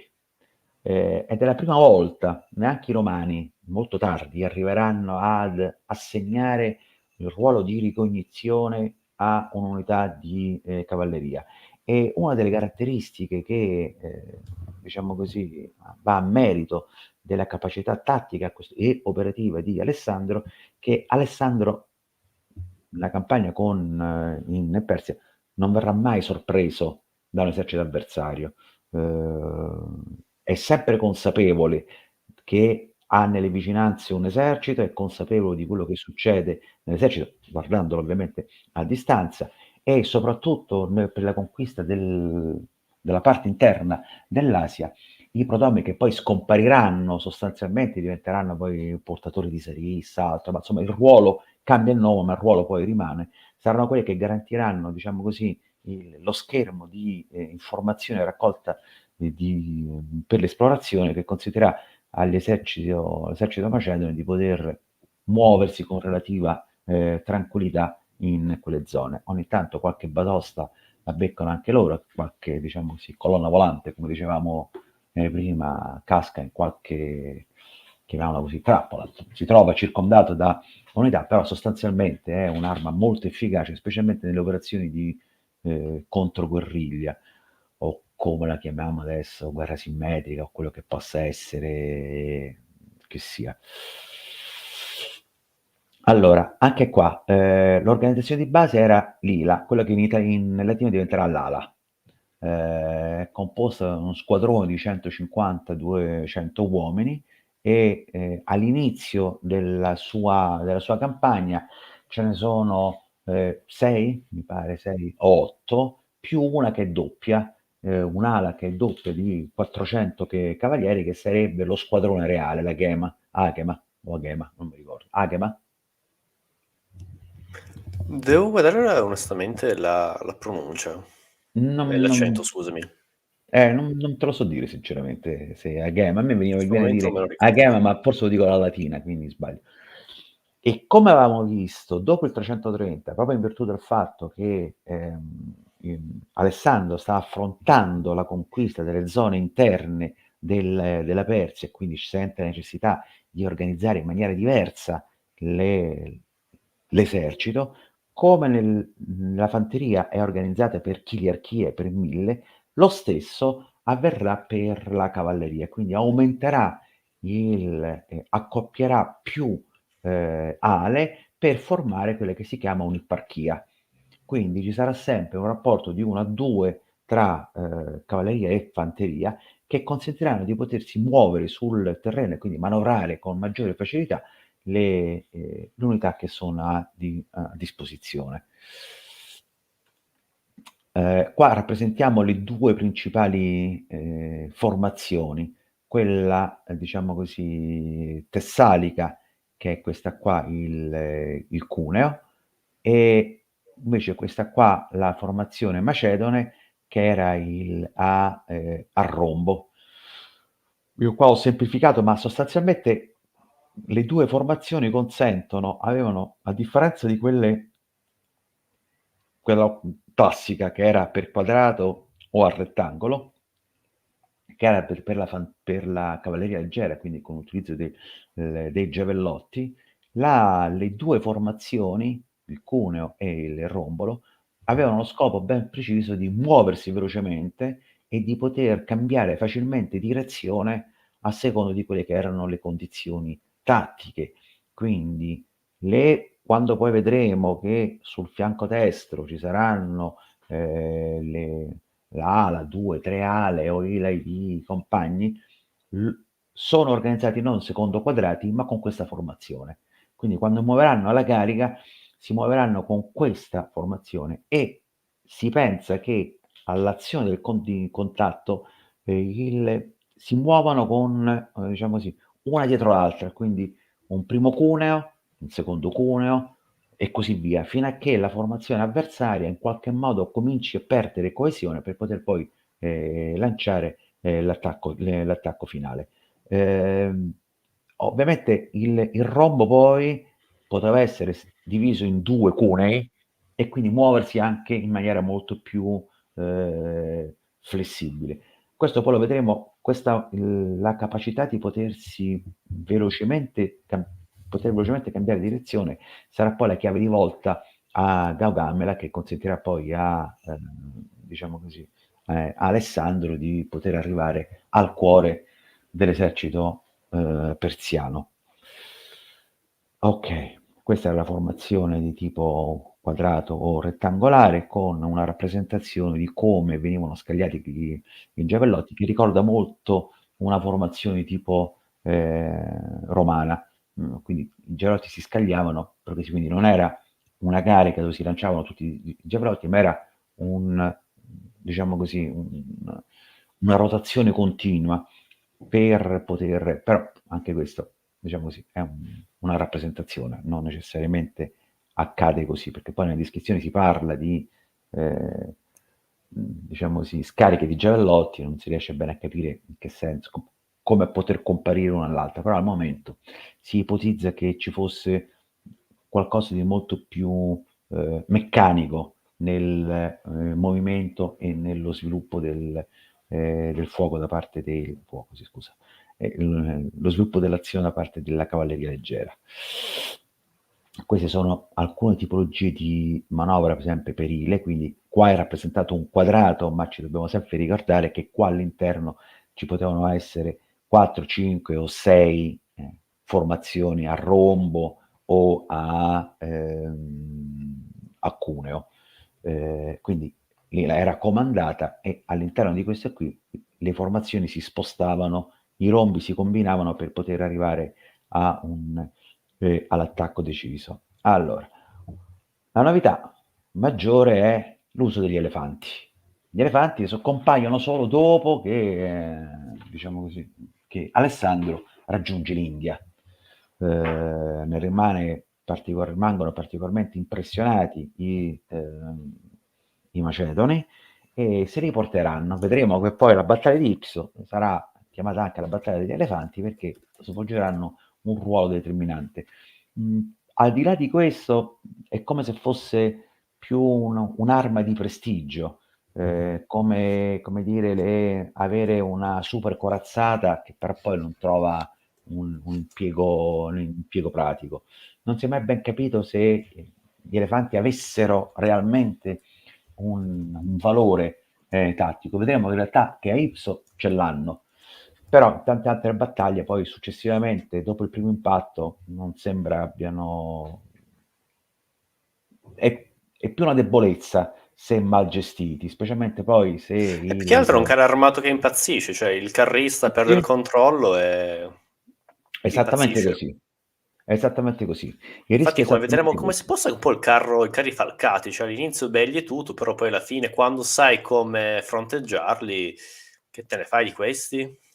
No, Cioè, ma poi non puoi controllarli. soprattutto che essendo l'elefante un animale di branco, la formazione era sempre guidata da 1 o 2 elefanti, quindi se uno dei 2 elefanti guida era colpito, mi pare che accade in una battaglia, ma non mi ricordo, Eraclea, il mi pare. bravo, esatto, Eh, a Eraclea, viene colpito, ma casualmente viene colpito l'elefante guida, e crea confusione nelle file dei Macedoni, dei Piroti. Quindi, come dire, è uno strumento di difficile utilizzo, però vedremo che per esempio Epson invece assolverà una funzione ben precisa, ma viene All'inizio utilizzato in una cos'è il maniera re particolare. Seleucide che dà un pezzo del suo territorio per 400 elefanti Sì, indiani, cioè è una esatto. roba non da poco. No, no, infatti è un investimento non indifferente, perché comunque se avevi di fronte un diciamo così, un esercito che non era abituato, beh, insomma, No, no, gli aveva il suo elefanti fa un impatto e suo fanno un loro effetto, perché comunque sono animali grossi, sembrano la pelle spessa, oggettivamente hanno la pelle spessa. sì, vasci tu contro un Considera elefante, voglio dire. Sì, infatti sono Cioè, elefante. Beh, considerate che gli scavi intorno a Capua, sì, mi pare a Capua, hanno trovato dei cavalli morti, e sembra che siano morti durante un combattimento. E Capua, sì, mi pare che è Capua. Hanno trovato il cavallo con 6 o 7 residui, quindi di ferite. Non morto per le ferite, ma probabilmente pare che sia stato ucciso perché comunque non era più nelle condizioni, ma dimostrerebbe che il cavallo ha una capacità di resistenza non indifferente, quindi figuriamoci un elefante. certo. E l'elefante aveva un unico punto debole, che non era l'elefante stesso, ma era il guidatore. Il guidatore, se colpito, l'elefante non aveva più nessuno, si muoveva per istinto, poteva aver paura, poteva avere, non lo so, seguire una femmina o quello che possa essere.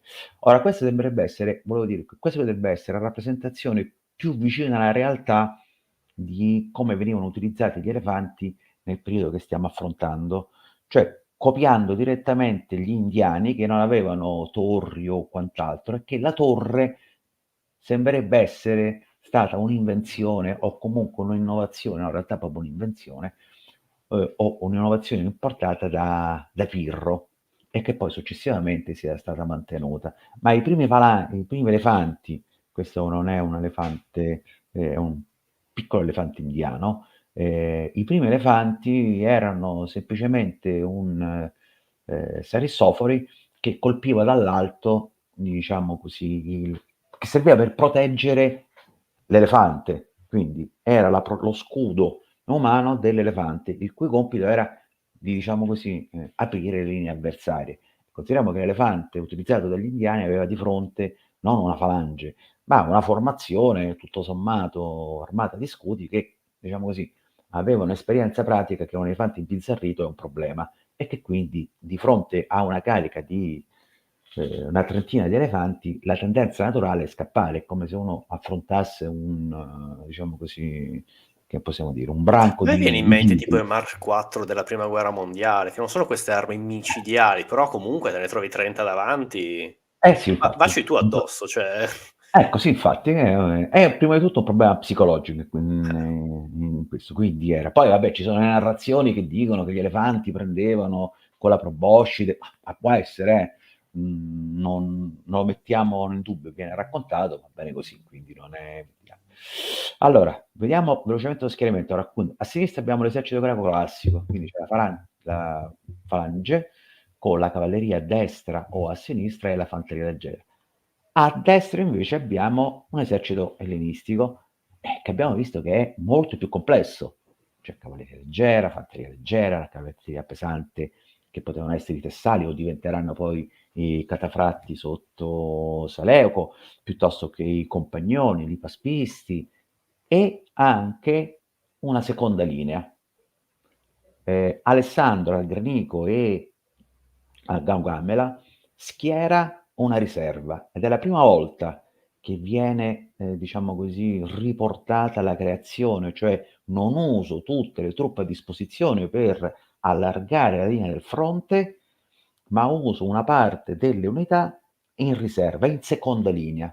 Ora, non si sa bene se perché aveva nel caso di Alessandro, che è praticamente l'unico, solo Seleuco utilizzerà gli elefanti, è sempre gli Opliti greci, sono loro in seconda linea. Non si sa bene se A, perché si fidava poco di loro, o B, invece come qualcuno pensa, perché tutto sommato, organizzati in un certo modo e posizionato con un ruolo ben preciso, una falange alle spalle poteva, diciamo così, assolvere la stessa funzione di quella che assolveranno poi a suo tempo i triari, per dire. Cioè, è un punto fermo che ho dietro, Se che posso, credo più posso... questa, perché se qualcuno non ti Ah, fidi poco, secondo lo me, metti già dietro, cioè, ancora voglio meno. dire, casomai Infatti. se non ti fidi poco lo metti nel mezzo, che lo puoi E vedere e infatti stai lì. Gaugamela, diciamo così, poi vedremo poi nella narrazione, verrà salvata probabilmente, anche se non viene raccontata, perché ovviamente essendo greci non vanno a raccontare, diciamo così, il valore svolto, ma probabilmente la giornata è salvata, o meglio, un momento critico della giornata è salvata proprio dalla falange, quando poi la cavalleria si Falange insulerà in classica, un... intendi? Sì, sì, la falange classica viene posizionata dietro e quando la cavalleria persiana riesce ad aprirsi un varco nello schieramento macedone, perché si allarga lo schieramento macedone, e puntano diciamo così, Al campo. al campo, si trovano probabilmente di fronte la falange, che scompare dalla narrazione e noi sappiamo semplicemente che poi, diciamo così, il campo non viene devastato e questa cavalleria che era riuscita a penetrare dietro le linee dello schieramento macedone poi sostanzialmente ritorna indietro. Quindi a un certo punto ci sono degli attori all'interno del svolgimento della battaglia che scompaiono dal panorama. Quindi a oggi si pensa che in realtà la falange se sia riuscita comunque a mantenere e in qualche modo proteggere la parte di approvvigionamento che stava nel campo, perché Dario aveva scelto diciamo così, aveva fatto allungare le linee di comunicazione di Alessandro, in parte gliele aveva tagliate, quindi Alessandro non è che avesse tante scelte, doveva accettare il confronto e quindi nel caso in cui avesse perso anche la parte di approvvigionamenti che si erano portati dietro, beh, sarebbe stata una cosa abbastanza complicata per riuscirsene a districare. Quindi, insomma, come dire, non è che Popodario fosse l'ultimo scemo che era qua. Questo schema dove si vede fanteria leggera a sinistra e cavalleria a destra e a sinistra, troverà è un precursore del schieramento classico che adotteranno poi i bizantini prendendo a riferimento i manuali che vedranno sulla sinistra i defensores, cioè quelli che devono proteggere il lato sinistro dello schieramento, da invece la parte che dovrà attaccare, quindi svolgere il ruolo attivo che sta sulla destra. Allora, E che se posso, scusami, una dimmi. piccola cosa. Cioè, la grande novità dell'esercito ellenistico appunto è questo professionismo dei vari settori, cioè fanteria pesante, da un determinato ruolo, abbiamo anche diverse specializzazioni e Sì, si rifanno anche diversi valori etnici, un po' quello che sarà Roma. Roma è un grande esempio di un esercito ellenistico. Varie etnie sono incastonate nel loro ruolo migliore, se vogliamo, e sì, hanno un ruolo specifico e attivo nel campo. sì, Roma in questo non copia però dall'ellenismo, eh. È un'evoluzione parallela, ma non la copia da questo. Roma è abituata a considerare, a integrare quello che c'è nello schieramento. Lo faranno con i Sanniti, lo faranno coi Latini, lo faranno con gli Ma penso che Etruschi. comunque questo modello all'inizio abbia fatto scuola nel Mediterraneo, questo tipo di Mm, fare Guarda, guerra. ti dirò, allora, la risposta è in realtà no, o meglio, la Falange nasce, diciamo così, assume fama nel 338 Coccheronea. Allora, fino almeno al 200 non c'è un esercito greco che si organizza come falange, a parte i regni ellistici che sono figli, quindi i Seleucidi piuttosto che non i Tolomei, ma della Grecia propriamente detta, Sparta mi pare che nel 230 o con le riforme e addirittura l'Egachea nel 200 più o meno, quindi ci vorranno più di 120 anni prima che questo modello di esercito venga adottato da chi aveva altri modelli. E la cosa strana, almeno per quello che sappiamo oggi, è che neanche Cartagine, cioè l'esercito cartaginese, che dovrebbe essere, sembrerebbe per quel poco che sappiamo pochissimo, ma noi non ci viene raccontato che era strutturato o che aveva i falangiti. Si parla di fanteria pesante e finisce il discorso. Allora, il problema è che diciamo così, la falange richiedeva No, no, degli no, no, non dico che Roma copia, scusami, la falange e tutto. Io l'idea di specializzazione, l'idea di ah, professionismo dell'unità, questo che intendo. No, ovviamente la falange rimane tipica del mondo greco, forse che questa, come vedremo, anche la sua pecca, che come vedremo, cioè la È proprio grande. Macedone, rimane Sì, così, no, quello che voglio nessuno dire, la cioè la fa grande, parte. poi vedremo nelle battaglie, la grande forza dell'esercito di Alessandro è la falange fa da incudine, la cavalleria da Sì, martello. sì, Quello che poi vediamo poi dopo si viene un po' a perdere, sembra che nel tardo ellenismo puntano sì, soltanto eh, sulla falange. sulla falange e poi soprattutto è un ingranaggio molto fine da mettere alla macchina bellica di Alessandro. E, Sì. o sei Alessandro o non lo sei, cioè, cos'è la seconda battaglia contro Filippo V, adesso andiamo un po' fuori, che metà del campo, metà dei soldati sono ancora nel campo, cioè, a me questa roba, poi la vedremo, mi sconvolge Pidna? pienamente, cioè. Pidna dici? Sì, Pitna, cioè, com'è possibile? Cioè, sei contro i romani, una gran battaglia decisiva e metà dei tuoi sono ancora nel campo, non sono schierati, cioè, ma com'è possibile? Poi, casomai, Sì, lasciamola poi lì, ne parleremo poi, però per dirti, a livello sì, forse anche di comando c'è un qualcosa che viene meno, soprattutto talmente delicata l'esercito macedone di Alessandro che bisogna sì, saperlo sì, manovrare. Infatti non era solo Alessandro, cioè Alessandro lo eredita da Filippo, cioè Parmignone, ci sono tutti quanti, cioè ogni sì, sì, singola sì, macchina, componente deve essere calibrato, bisogna saperlo usare. sì, Alessandro sì, si trova questo sicuramente. super esercito. E lui era Alessandro. Sicuramente lui Alessandro, non sto dicendo che era Cioè fortunato, però il sto dicendo che è no, molto delicata come questione. assolutamente, molto, molto, molto delicata. Il problema è che, come hai detto tu, si sclerotizza. Questa struttura, sulla carta la ritroverai anche negli eserciti ellenistici di Filippo e quant'altro, ma si è sclerotizzata. Mancano alcune componenti, come dire, la falange, delle Sarisse torna a diventare la falange del periodo greco, del periodo classico, cioè l'elemento fondante su cui ruota tutto quanto, mentre, come dicevi prima, è uno degli elementi con Alessandro, con Filippo e con Alessandro.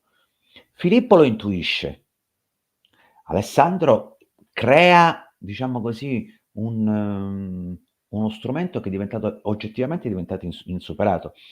Se ti devo proprio dire la mia, ehm, forse l'esercito romano Diocleziano, Costantino, queste parti qui così, è paragonabile a un esercito macedone, all'esercito di Alessandro. Forse Addirittura. solo allora, sì, Quindi forse l'esercito costantino allora. superiore anche a quello, che ne so, di Cesare, di Pompeo. Cioè. Secondo me sì, ma per me, ora voglio Attenzione, dire, mamma sto mia, è dicendo un'idea molto interessante. Vedremo, lasciamoli in stand-by, che di solito sì, si sì, sì, pensa sì, luogo sì, comune, questo poi tardo lo vedremo. antico, sono dei barbari che combattono con le pietre. È Perché una parliamo di ipotesi molto. esercito, non di Cesare e Alessandro. No, no, Quindi sì, sì, no, lo quando si parla di esercito, strumento di okay, perfetto. so che Perché era solo Cesare per e dire, Cesare molti okay. pensano che nel tardo antico l'esercito romano sono dei pezzenti che non sanno fare niente. Questa tesi è molto Ma interessante. assolutamente. Guarda che l'esercito più moderno prodotto da uno stato non moderno come noi lo intendiamo oggi, è l'esercito che va da Diocleziano a Costantino fino a Teodosio, eh. Non C'è del è come lo bizantinismo e tutto ciò, pensiamo. molto interessante. Lasciamo stand by che Sì, andiamo fuori sì. luogo, molto Okay, interessante per vai. prossime live. Allora, a livello tattico, prima di arrivare alle battaglie, quindi abbiamo visto che la zona di difesa è, la parte sinistra, quindi i punti deboli è il fianco sinistro, mentre il lato destro è il punto d'attacco, quello che, i latini chiamano la zona di attribuita ai defensores, quindi un'ara o un'ala ben specifica, invece questi sono i cursores, sono quelli che devono andare in avanti. E questa è la struttura di base. Con la falange greca così è. Fanteria pesante si mette lì, attacco principale eventualmente sul lato destro o un attacco secondario. Se sono spartani riescono ad aggirare il lato sinistro avversario, se no si ferma così. Mhmm, con le guerre del Peloponneso cominciamo a imparare che possono essere schierate diverse truppe, tipi di truppe, per assolvere alla difesa del fianco sinistro o dare forza al fianco destro nell'attacco. Quindi io posso mettere a difesa o fanteria leggera o cavalleria leggera. L'importante è che possa essere in qualche modo proteggere il mio fianco sinistro. Rimane sempre la fanteria pesante come unico elemento di base per il combattimento, è ancora risolto dalla fanteria pesante. Quando invece ci cominciamo a muovere, scusa un attimo, devo vedere, ok, perfetto. Nell'evoluzione successiva, quindi dopo la guerra del Peloponnese, quindi siamo nella fase, diciamo così, della supremazia tebana, le invasioni o meglio, l'egemonia spartana con l'invasione dell'Anatolia e quant'altro, si scopre che si possono trovare delle modalità diverse per potersi difendere il lato sinistro e diciamo così il proprio punto debole e invece rafforzare il punto d'attacco. Questa è una rappresentazione, diciamo così, in qualche modo della battaglia di Lerto, è una semplificazione ovviamente, dove lo schieramento della cavalleria leggera, sia da parte degli Spartani che quella tebana ai fianchi, gli Spartani utilizzano quello che è una novità del periodo, diciamo così, militare, che è di truppe scelte, quindi i famosi 300 del battaglione sacro, che invece di essere schierati alla destra come Arrastanda, vengono schierati alla sinistra, quindi forte contro forte. L'obiettivo era proteggere, consapevoli che gli Spartani avrebbero, diciamo così, tentato di sfruttare la loro capacità di manovra, per quanto limitata, era sempre superiore a quella degli altri, aggirando il fianco sinistro della formazione spartana, decidono gli Spartani di spostare, schierare sulla sinistra una maggior quantità di truppe per proteggere il lato sinistro. Abbiamo visto l'altra volta che non è Sì, la ben falange chiaro come obliqua di funziona. Epaminonda. Eh? La falange obliqua di Epaminonda. Esatto. E arretrando, diciamo così, il lato destro. Quindi questo sarebbe arrivato molto più tardi a contatto, in realtà non arriverà mai a contatto, e quindi tutto si risolve su un lato. La protezione qua è assicurata dalla numerosità, dalla profondità della formazione. Quindi gli spartani comunque non riescono per quanto possono essere stati in grado di mettere in difficoltà la formazione tebana, non riescono ad andare oltre e quindi Tebbe riesce. Ma quindi abbiamo la cavalleria leggera, la fanteria pesante, fanteria scelta e uno schieramento obliquo.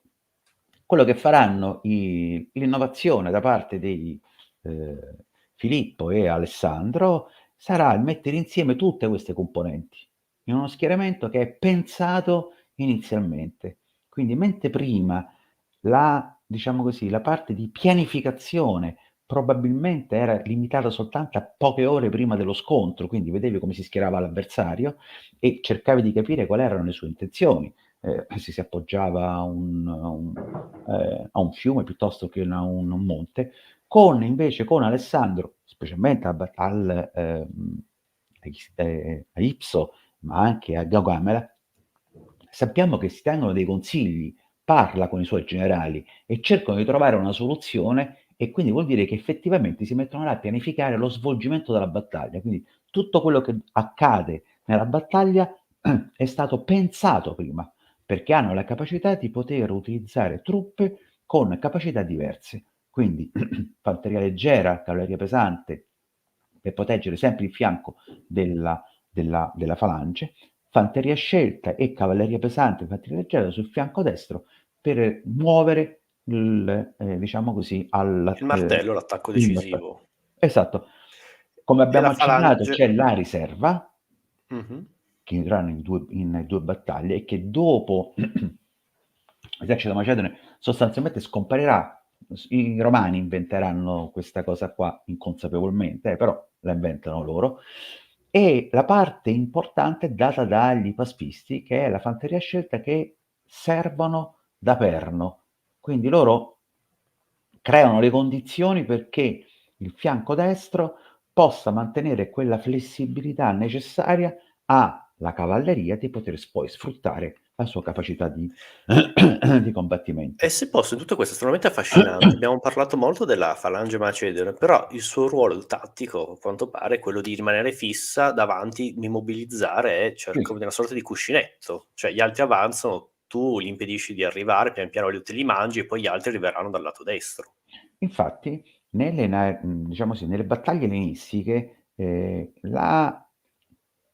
la falange svolge un ruolo anche attivo, Certo, certo. ehm, però è quando, adottando tutti quanti lo stesso tipo di schieramento, si annulla a vicenda. Quindi le diverse fanterie leggere, le diverse fanterie hanno il vantaggio tattico che dovevano avere inizialmente e quindi rimane solo la falange. Perché la falange comunque è un elemento prezioso, perché se tu non hai più falange, non hai esercito, non c'è niente. Essendo è la struttura portante su cui si muove tutto il resto. Ma se il resto viene annullato in qualche modo, devi necessariamente impegnare la falange. E allora in quel caso è l'extrema ratio, è come i triari, allora utilizzo la falange e quindi vediamo che cosa che succede. Ma sostanzialmente uno scontro tra 2 falangi, diciamo così, macedoni, è inconcludente, perché non sono pochissimo contatto, pochissima capacità di manovra, perché si bloccano sostanzialmente e vanno avanti per usura. Infatti le battaglie poi si risolvono perché una delle componenti mobili dello schieramento riesce a tornare sul campo di battaglia o non ci arriva e quindi poi alla fine risolve come si risolve. Allora, Cheronea. Cheronea è c'è qualcosa da mi puoi dire? No, no, no, sono No. bello carico, siamo arrivati a Vai. questo punto. Allora, siamo stati abbastanza Sì, sì, sì, sì, eh, sì, sì. Cheronea è la prima battaglia, anzi, sì, è la prima battaglia che vede il confronto tra un esercito macedone e un esercito falangitico vero e proprio. Abbiamo da una parte, come sempre, una coalizione, quindi ci sono ateniesi, peoti, quindi i tebani, più a un'altra componente di città greche, dall'altra parte ci sono soltanto i macedoni. I greci si dispongono con una profondità di 12 uomini, quindi era abbastanza profonda, è la profondità adottata dagli Spartani all'Eutra per compensare anche quello che, diciamo così, c'era la tendenza tebana, i tebani avevano sempre avuto una predilezione per una grossa profondità. In alcune battaglie arrivano avanti a 25, all'altro arriveranno a 50, quindi saranno fuori scala, però di fatto l'hanno utilizzata solo all'Ettra, i 50 di profondità. Quindi da 8 sarà passata a 12, mentre la falange sembrerebbe essere schierata a 10. Ovviamente non è necessario avere la stessa profondità perché le lance le sarisse sono molto più lunghe e quindi i falangiti riescono a tenere a distanza gli opliti, anche perché nel caso in cui io riesco a superare o arrivare a contatto, quindi corpo a corpo con un falangita, il falangita non ha possibilità, non ha armi secondarie particolari se non individualmente, perché se lancia la sarissa, lo scudo che ha è troppo piccolo, non ha lo spazio di manovra e non è in grado di fare niente. E quindi una volta che io sono arrivato a contatto, anche un'oplita con uno scudo o un semplice pugnale a pugnale riesce a fare grossi danni. Quindi, come dicevi prima, l'obiettivo della falange è tenere lontano gli avversari, il più lontano possibile, in modo tale che stanno là fermi per farsi poi attaccare ai lati dalle fanterie mobili. Però se posso, paradossalmente la falange classica, tra virgolette, tiene meglio il terreno, cioè una Sì, volta sì. che si riesce ad aprire la falange macedone va in pezzi. Sì, sì, ma infatti è la difficoltà maggiore della falange è proprio questo, che nel momento in cui, vabbè, poi lo vedremo quando arriveremo, comincerà, se perde coesione, anche se, come abbiamo visto, è articolata in maniera tale da poter mantenere, però il primo blocco di una sintagma 250, se si riesce a penetrare, non hai capacità, non hai niente dietro per poterlo contrastare, perché non c'è niente. Perché se io lascio la sarissa per prendere l'arma individuale, la falange perde, diventa un gruppo di scudieri, non c'è più, Certo. non c'è più consistenza. Siccome poi ovviamente memori delle esperienze delle guerre del Peloponneso, del Peloponneso, i greci, quindi non i macedoni, si schierano a sinistra con dei monti, dei colli alti, e a destra con un fiume. Quindi loro avevano i fianchi protetti naturalmente, quindi erano abbastanza tranquilli della loro situazione. Complessivamente le forze in qualche modo si equivalgono. L'unica differenza è che, come vedremo nello schieramento, questa è una rappresentazione che ho aggiunto grafica per vedere, insomma, questo dovrebbe essere Alessandro, questo dovrebbe essere diciamo così, mh, la corazza trovata vergina, che è unica, raro, è tutta di metallo, quindi è una linotorax, però invece di essere linotorax è tutta di metallo. E non si è mai ben capito se è una eccezionalità. L'hanno detto che è di Filippo, prendiamo per buono che è la corazza di Filippo completamente di metallo. Ovviamente il color porpora del mantello rappresenta il porpora imperiale. Schieramento. Stranamente i macedoni si schierano con una formazione semi-obliqua. Non è proprio obliqua come quella dei tebani, Posso ma dire è, una cosa che non diciamo c'entra così, niente, evita. spara un Sì, po' nella storia. Ricorda un po' leggermente l'ordine obliquo di Filippo II di Prussia. sì, Il sì, è fatto di vero. ti metti un po' storto così gli altri, il loro schieramento va già in crisi. Sì, è vero, è vero. Chiusa parentesi. Mentre stavi per dire apro una parentesi, eccetera, ho detto, in effetti sembra uno schieramento di Filippo II. Sarà un molimia, Filippo II e Filippo II, che ti devo dire? Va bene anche così, chi lo sa. Sì, allora, diciamo così, distanziata. Quindi i tebani, questo perché da una parte, allora, l'interpretazione sarebbe questa. Lo svolgimento è molto semplice perché a un certo punto, diciamo così, Filippo avanza e in qualche modo simula, sembrerebbe essere così con il lato destro, simula una ritirata verso le alture, quindi fa un passo indietro. A questo punto gli ateniesi, che pensano che si stiano ritirando i macedoni, in particolare sarebbero i paspisti che si stanno ritirando, si muovono e vanno incontro. A questo punto la formazione si è riequilibrata, quindi sono uno di fronte all'altro, e diciamo così, i tebani si trovano isolati, perché gli ateniesi sono andati troppo avanti, mentre i tebani sono rimasti nella loro posizione iniziale. Sembrerebbe che, diciamo così, una delle versioni è che in questo momento la cavalleria dei compagni di Alessandro, che invece non era dall'altra parte del fiume, come inizialmente si poteva pensare, abbia poi attaccato i 300 del battaglione sacro, comunque anche i 300 del battaglione sacro, ma abbia attaccato la formazione tebana da un fianco, e quindi una falange presa di fianco da un attacco, no, di cavalleria pesante che cerca appunto il contatto fisico, insomma, crea le condizioni perché si possa propagare velocemente il panico.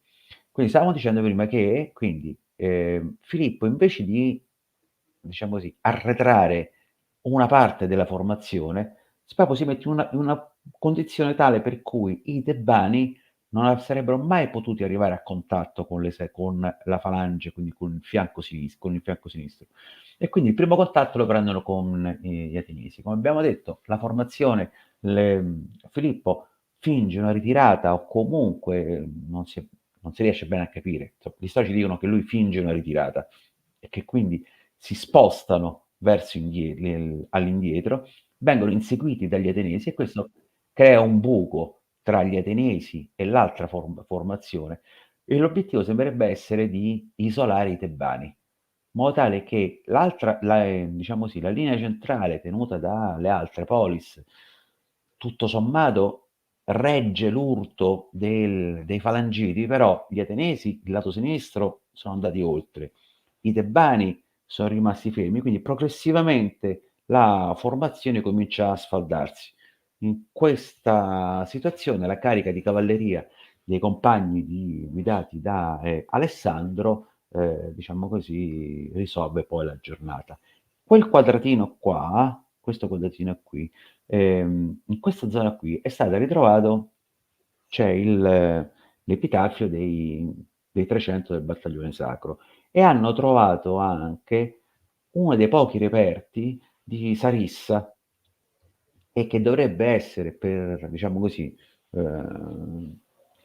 invece di aver gettato luce, ha gettato ombra sulla narrazione, perché sembrerebbe essere che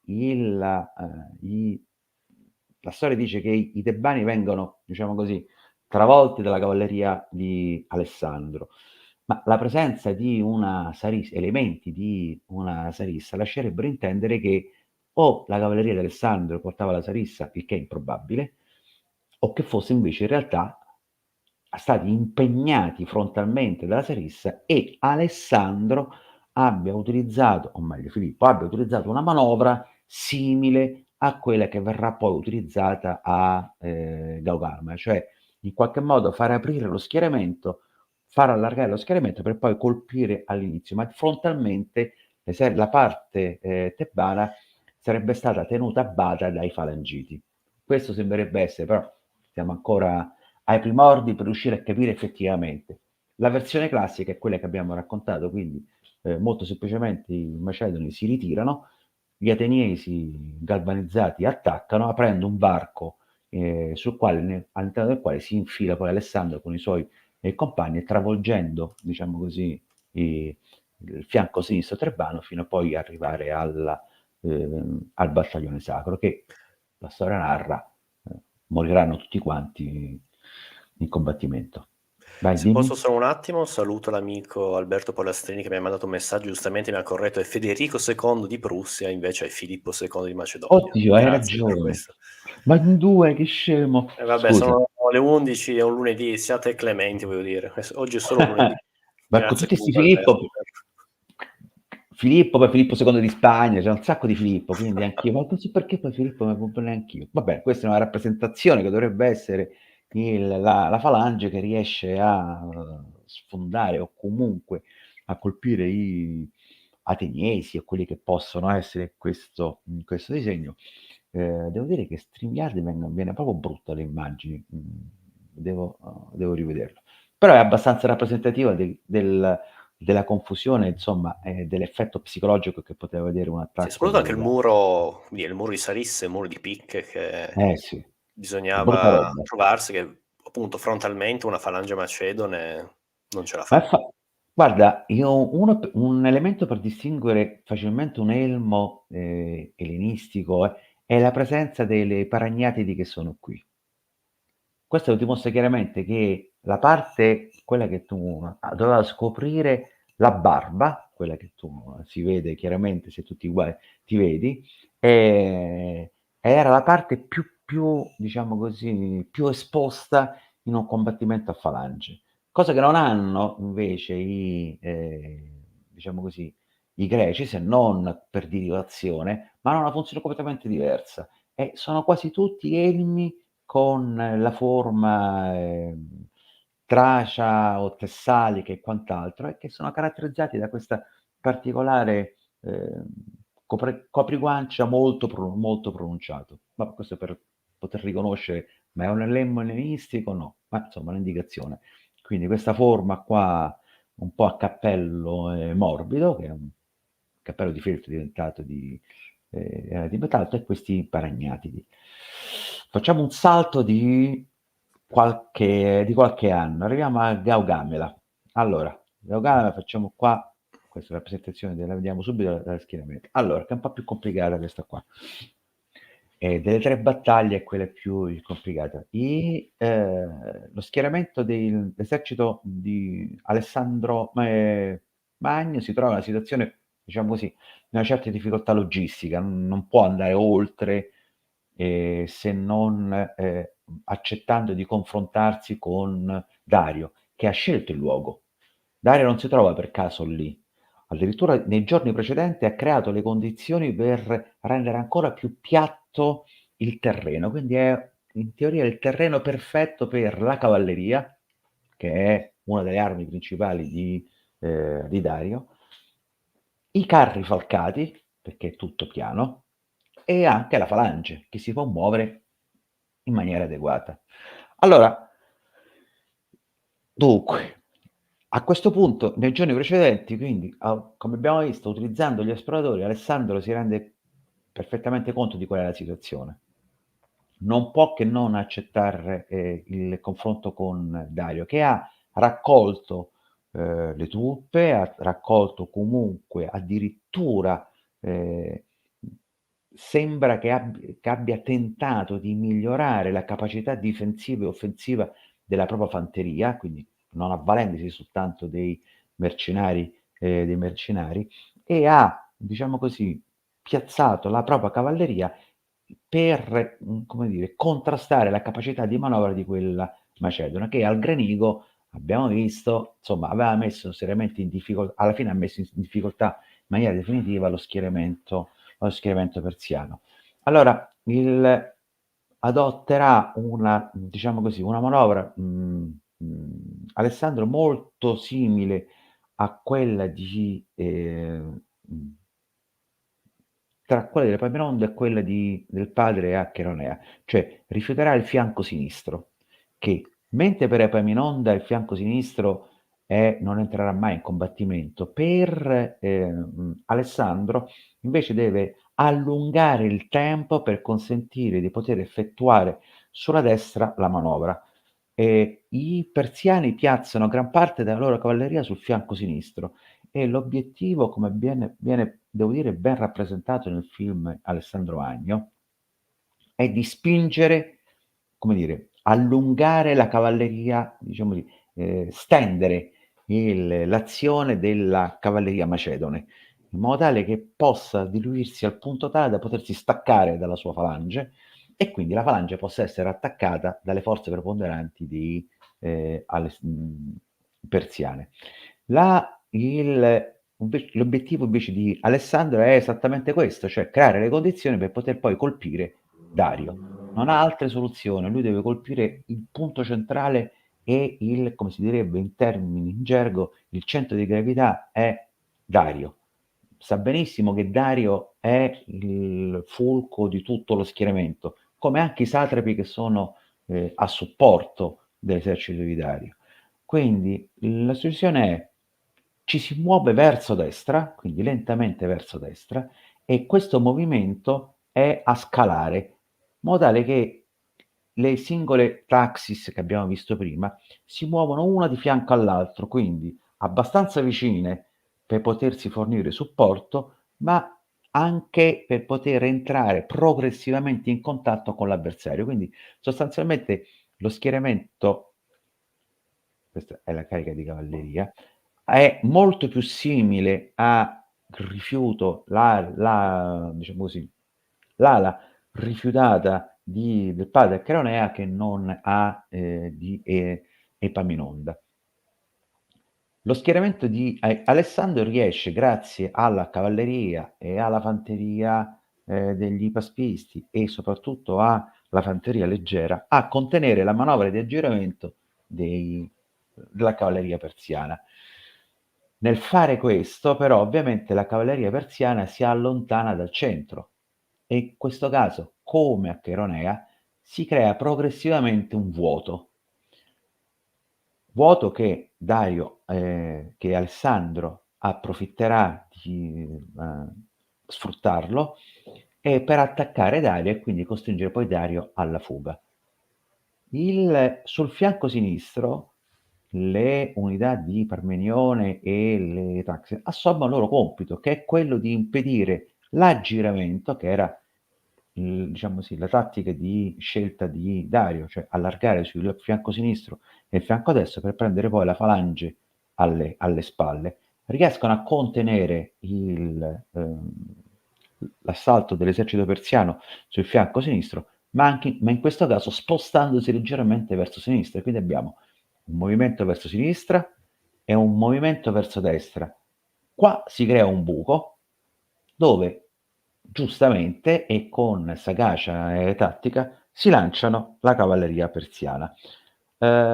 Poco prima dell'attacco della cavalleria persiana, il cettro dei Macedoni viene assalito dai carri falcati, che però, diciamo così, non salvano niente, riescono probabilmente, Dario ha sbagliato il momento per lanciarlo, perché come abbiamo visto in fase di manovra erano molto più compatte le unità della fanteria macedone, quindi probabilmente quando sono arrivate avevano un'ampiezza dei 4 uomini per 5 metri.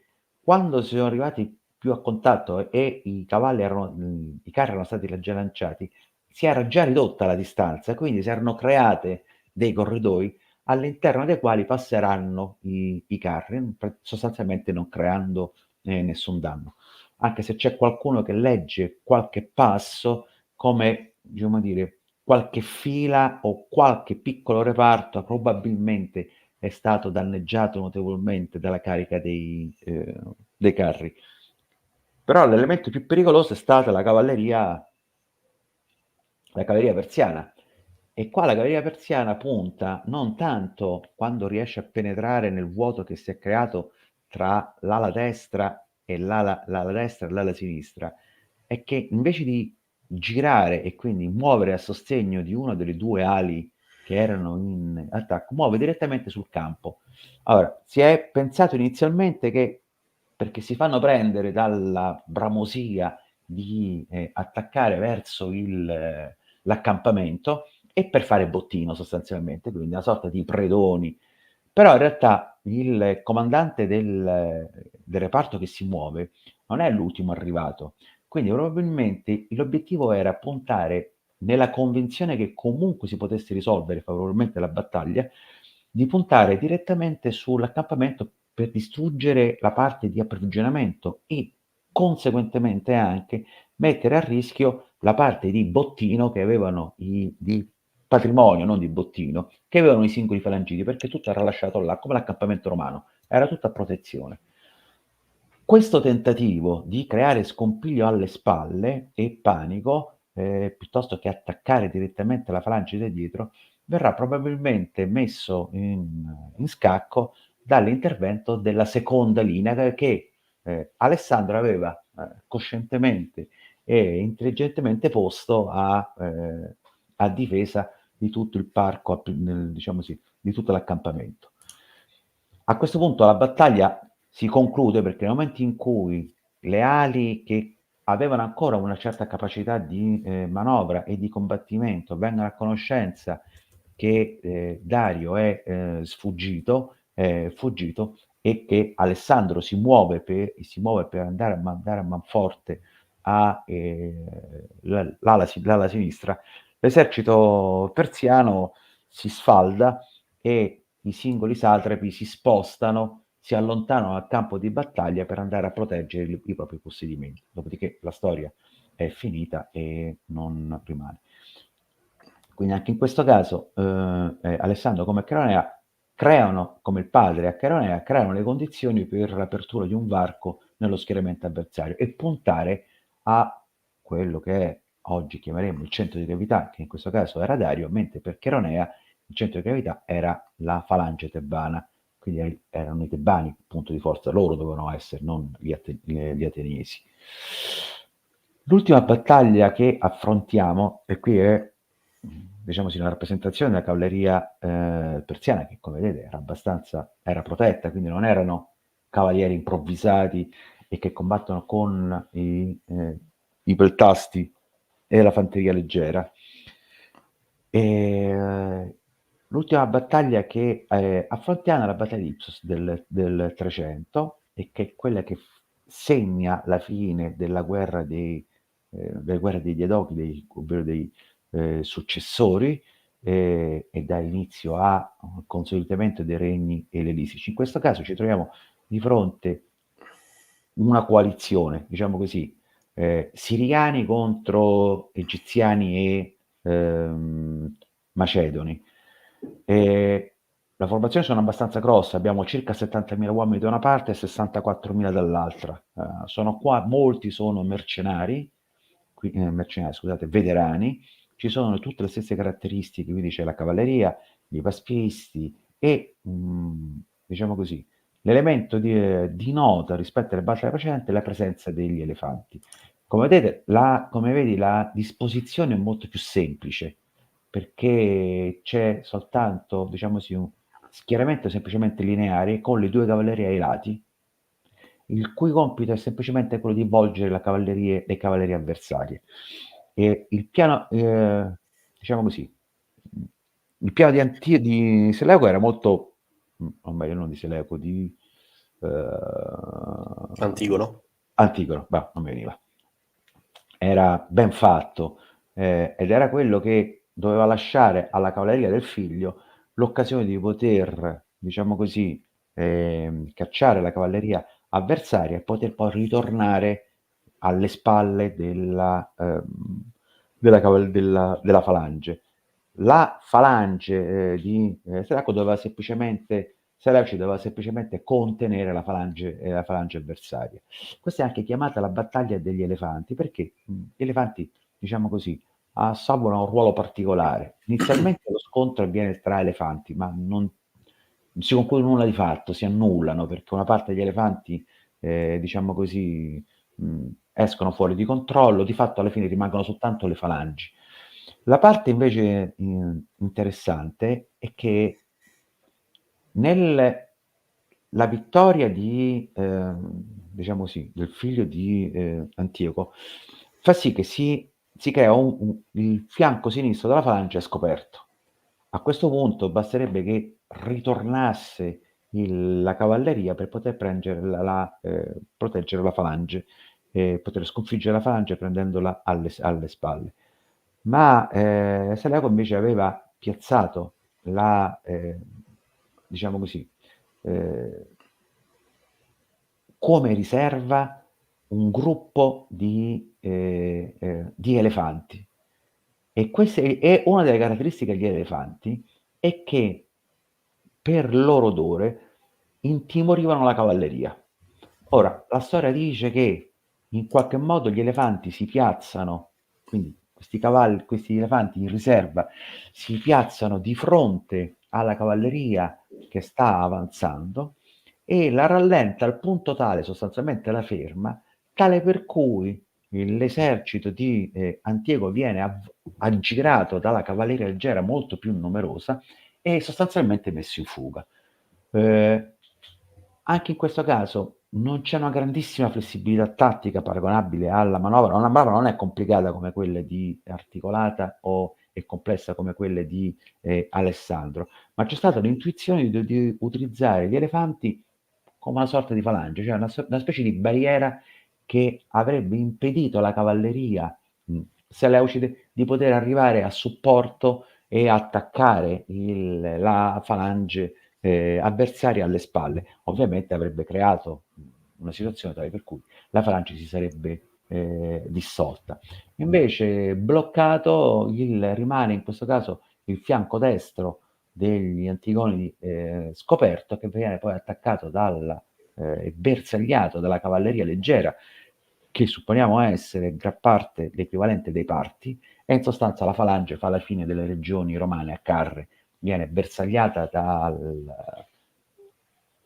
da giavellotti o probabilmente, molto più probabilmente frecce, e soccombe all'attacco della cavalleria. E l'unica cosa degna di nota è che due sono elementi. Qua Seleuco muore e Pirro partecipa alla battaglia. Così, con questa nota di colore, aspettiamo la La prossima. prossima. Ok. E scusami, con quale Dimmi. ruolo, quale comando? Che non sapevo questo di Pirro.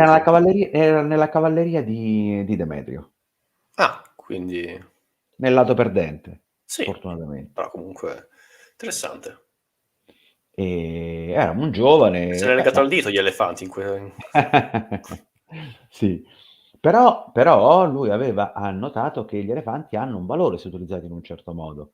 E secondo me Pirro è un gran tattico, Ah sì, è un non è gran tattico. uno sporveduto, eh. No, no, no, no, no. Anche se Anche posso se Eraclea, qui veramente molto cosa personale, cioè Eraclea si perde per veramente sfighe tutto, poi noi nella tradizione romana, le vittorie di Pirro, l'anno costre, tutto quanto, le grandi perdite, però di fatto ha battuto i romani 2 volte, secondo me quello che Pirro è un greco, il suo orizzonte è andare nella Magna Grecia, andare in se, Sicilia, poi se aspetta, dice aspetta. Pirro che è un greco, si offende. Vabbè, adesso gli albanesi mi assalteranno, mi faranno fuori, però per dire il suo orizzonte è la Magna Grecia e la Sicilia, quello che se non sbaglio, voleva anche progettare di andare direttamente in Africa per Sì, sì. sconfiggere i cartaginesi. Secondo me, la sua grande sconfitta sono stati i stessi greci, che bravi tutto quanto, l'hanno invitato, poi litigiosi, e si è trovato poi con un nulla di fatto. Anche perché, diciamo così, mentre guarda, ci potrebbe essere che, Pirro, portandosi dietro la tradizione, militare macedone, ehm, come sappiamo, come arriva o in Sicilia o a Taranto, comincia a mettere, diciamo così, in ordine le cose per dire: cioè, qua ci servono truppe, non è che ci stiamo inventando, che facciamo finta, e quindi deve arruolare. Probabilmente, il fatto di arrivare ha liberato, cioè è l'unico greco che riesce a ottenere, a parte Catocle, dei grossi risultati in Sicilia. I cartaginesi erano rimasti soltanto a Lilibeo, non c'era rimasto più niente, però era un assedio. E là ci vuole tempo e pazienza. E lì, come dici tu, i greci litigiosi cominciano a fare, e lui li molla e finisce lì, ritorna. Però oggettivamente tra tutti i greci è l'unico che riesce a battere comunque 2 volte una legione manipolare, che non è proprio poco, Esatto.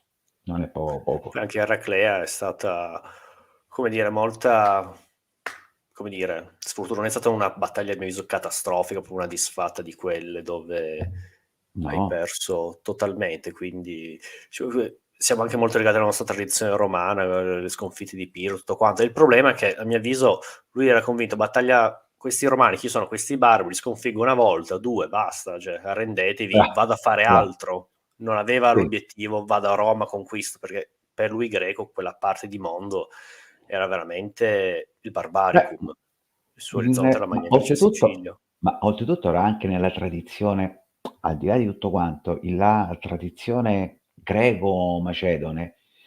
Ci confrontiamo, vinco una battaglia, Sì, sì, sì, è quantomeno agonistico. arriviamo a una conclusione, ci dobbiamo ancora, ne vinco un'altra, poi È come la basta. seconda guerra punica, cioè questo è il Sì, grande valore della sì. classe dirigente romana, la lungimiranza, la strategia. Cioè perdono tutto, però riescono comunque a non perdere la testa, continuano a combattere, Roma riesce a ritrovare le forze per farcela. Sì, sì, Questa è assolutamente, però poi anche se ne assolutamente. parleremo un'altra volta, c'è il merito della grande classe dirigente romana. Dai, È anche una questione di cultura, proprio sicuramente, un'abitudine sicuramente. a non cedere mai, perché non è che non abbiano mai perso i romani, hanno presi dei batoste, però Però siamo sempre rialzati e sempre, sempre, mai inginocchiati, ma sempre piegati sì, ma mai inginocchiati. Va va bene, bene. Ti ringrazio, allora grazie grazie a a te Gianluca, questa grazie a tutti quelli che hanno avuto la pazienza di ascoltarci, di rimanere e beh, stavolta siamo stati bravi 2 ore e sì. mezza insomma, rispetto E poi ci a vediamo per le prossime live, così iniziamo a vedere il confronto. Abbiamo già annunciato il confronto tra va la bene, falange ellenistica e quello che poi verrà a Roma. Vediamo come si evolve va la bene, fanteria del mondo antico. va bene. Buonanotte a tutti, Notte a buonanotte tutti. anche a te. Ciao Gianluca, ciao di tutto, Ciao a grazie tutti. Ciao.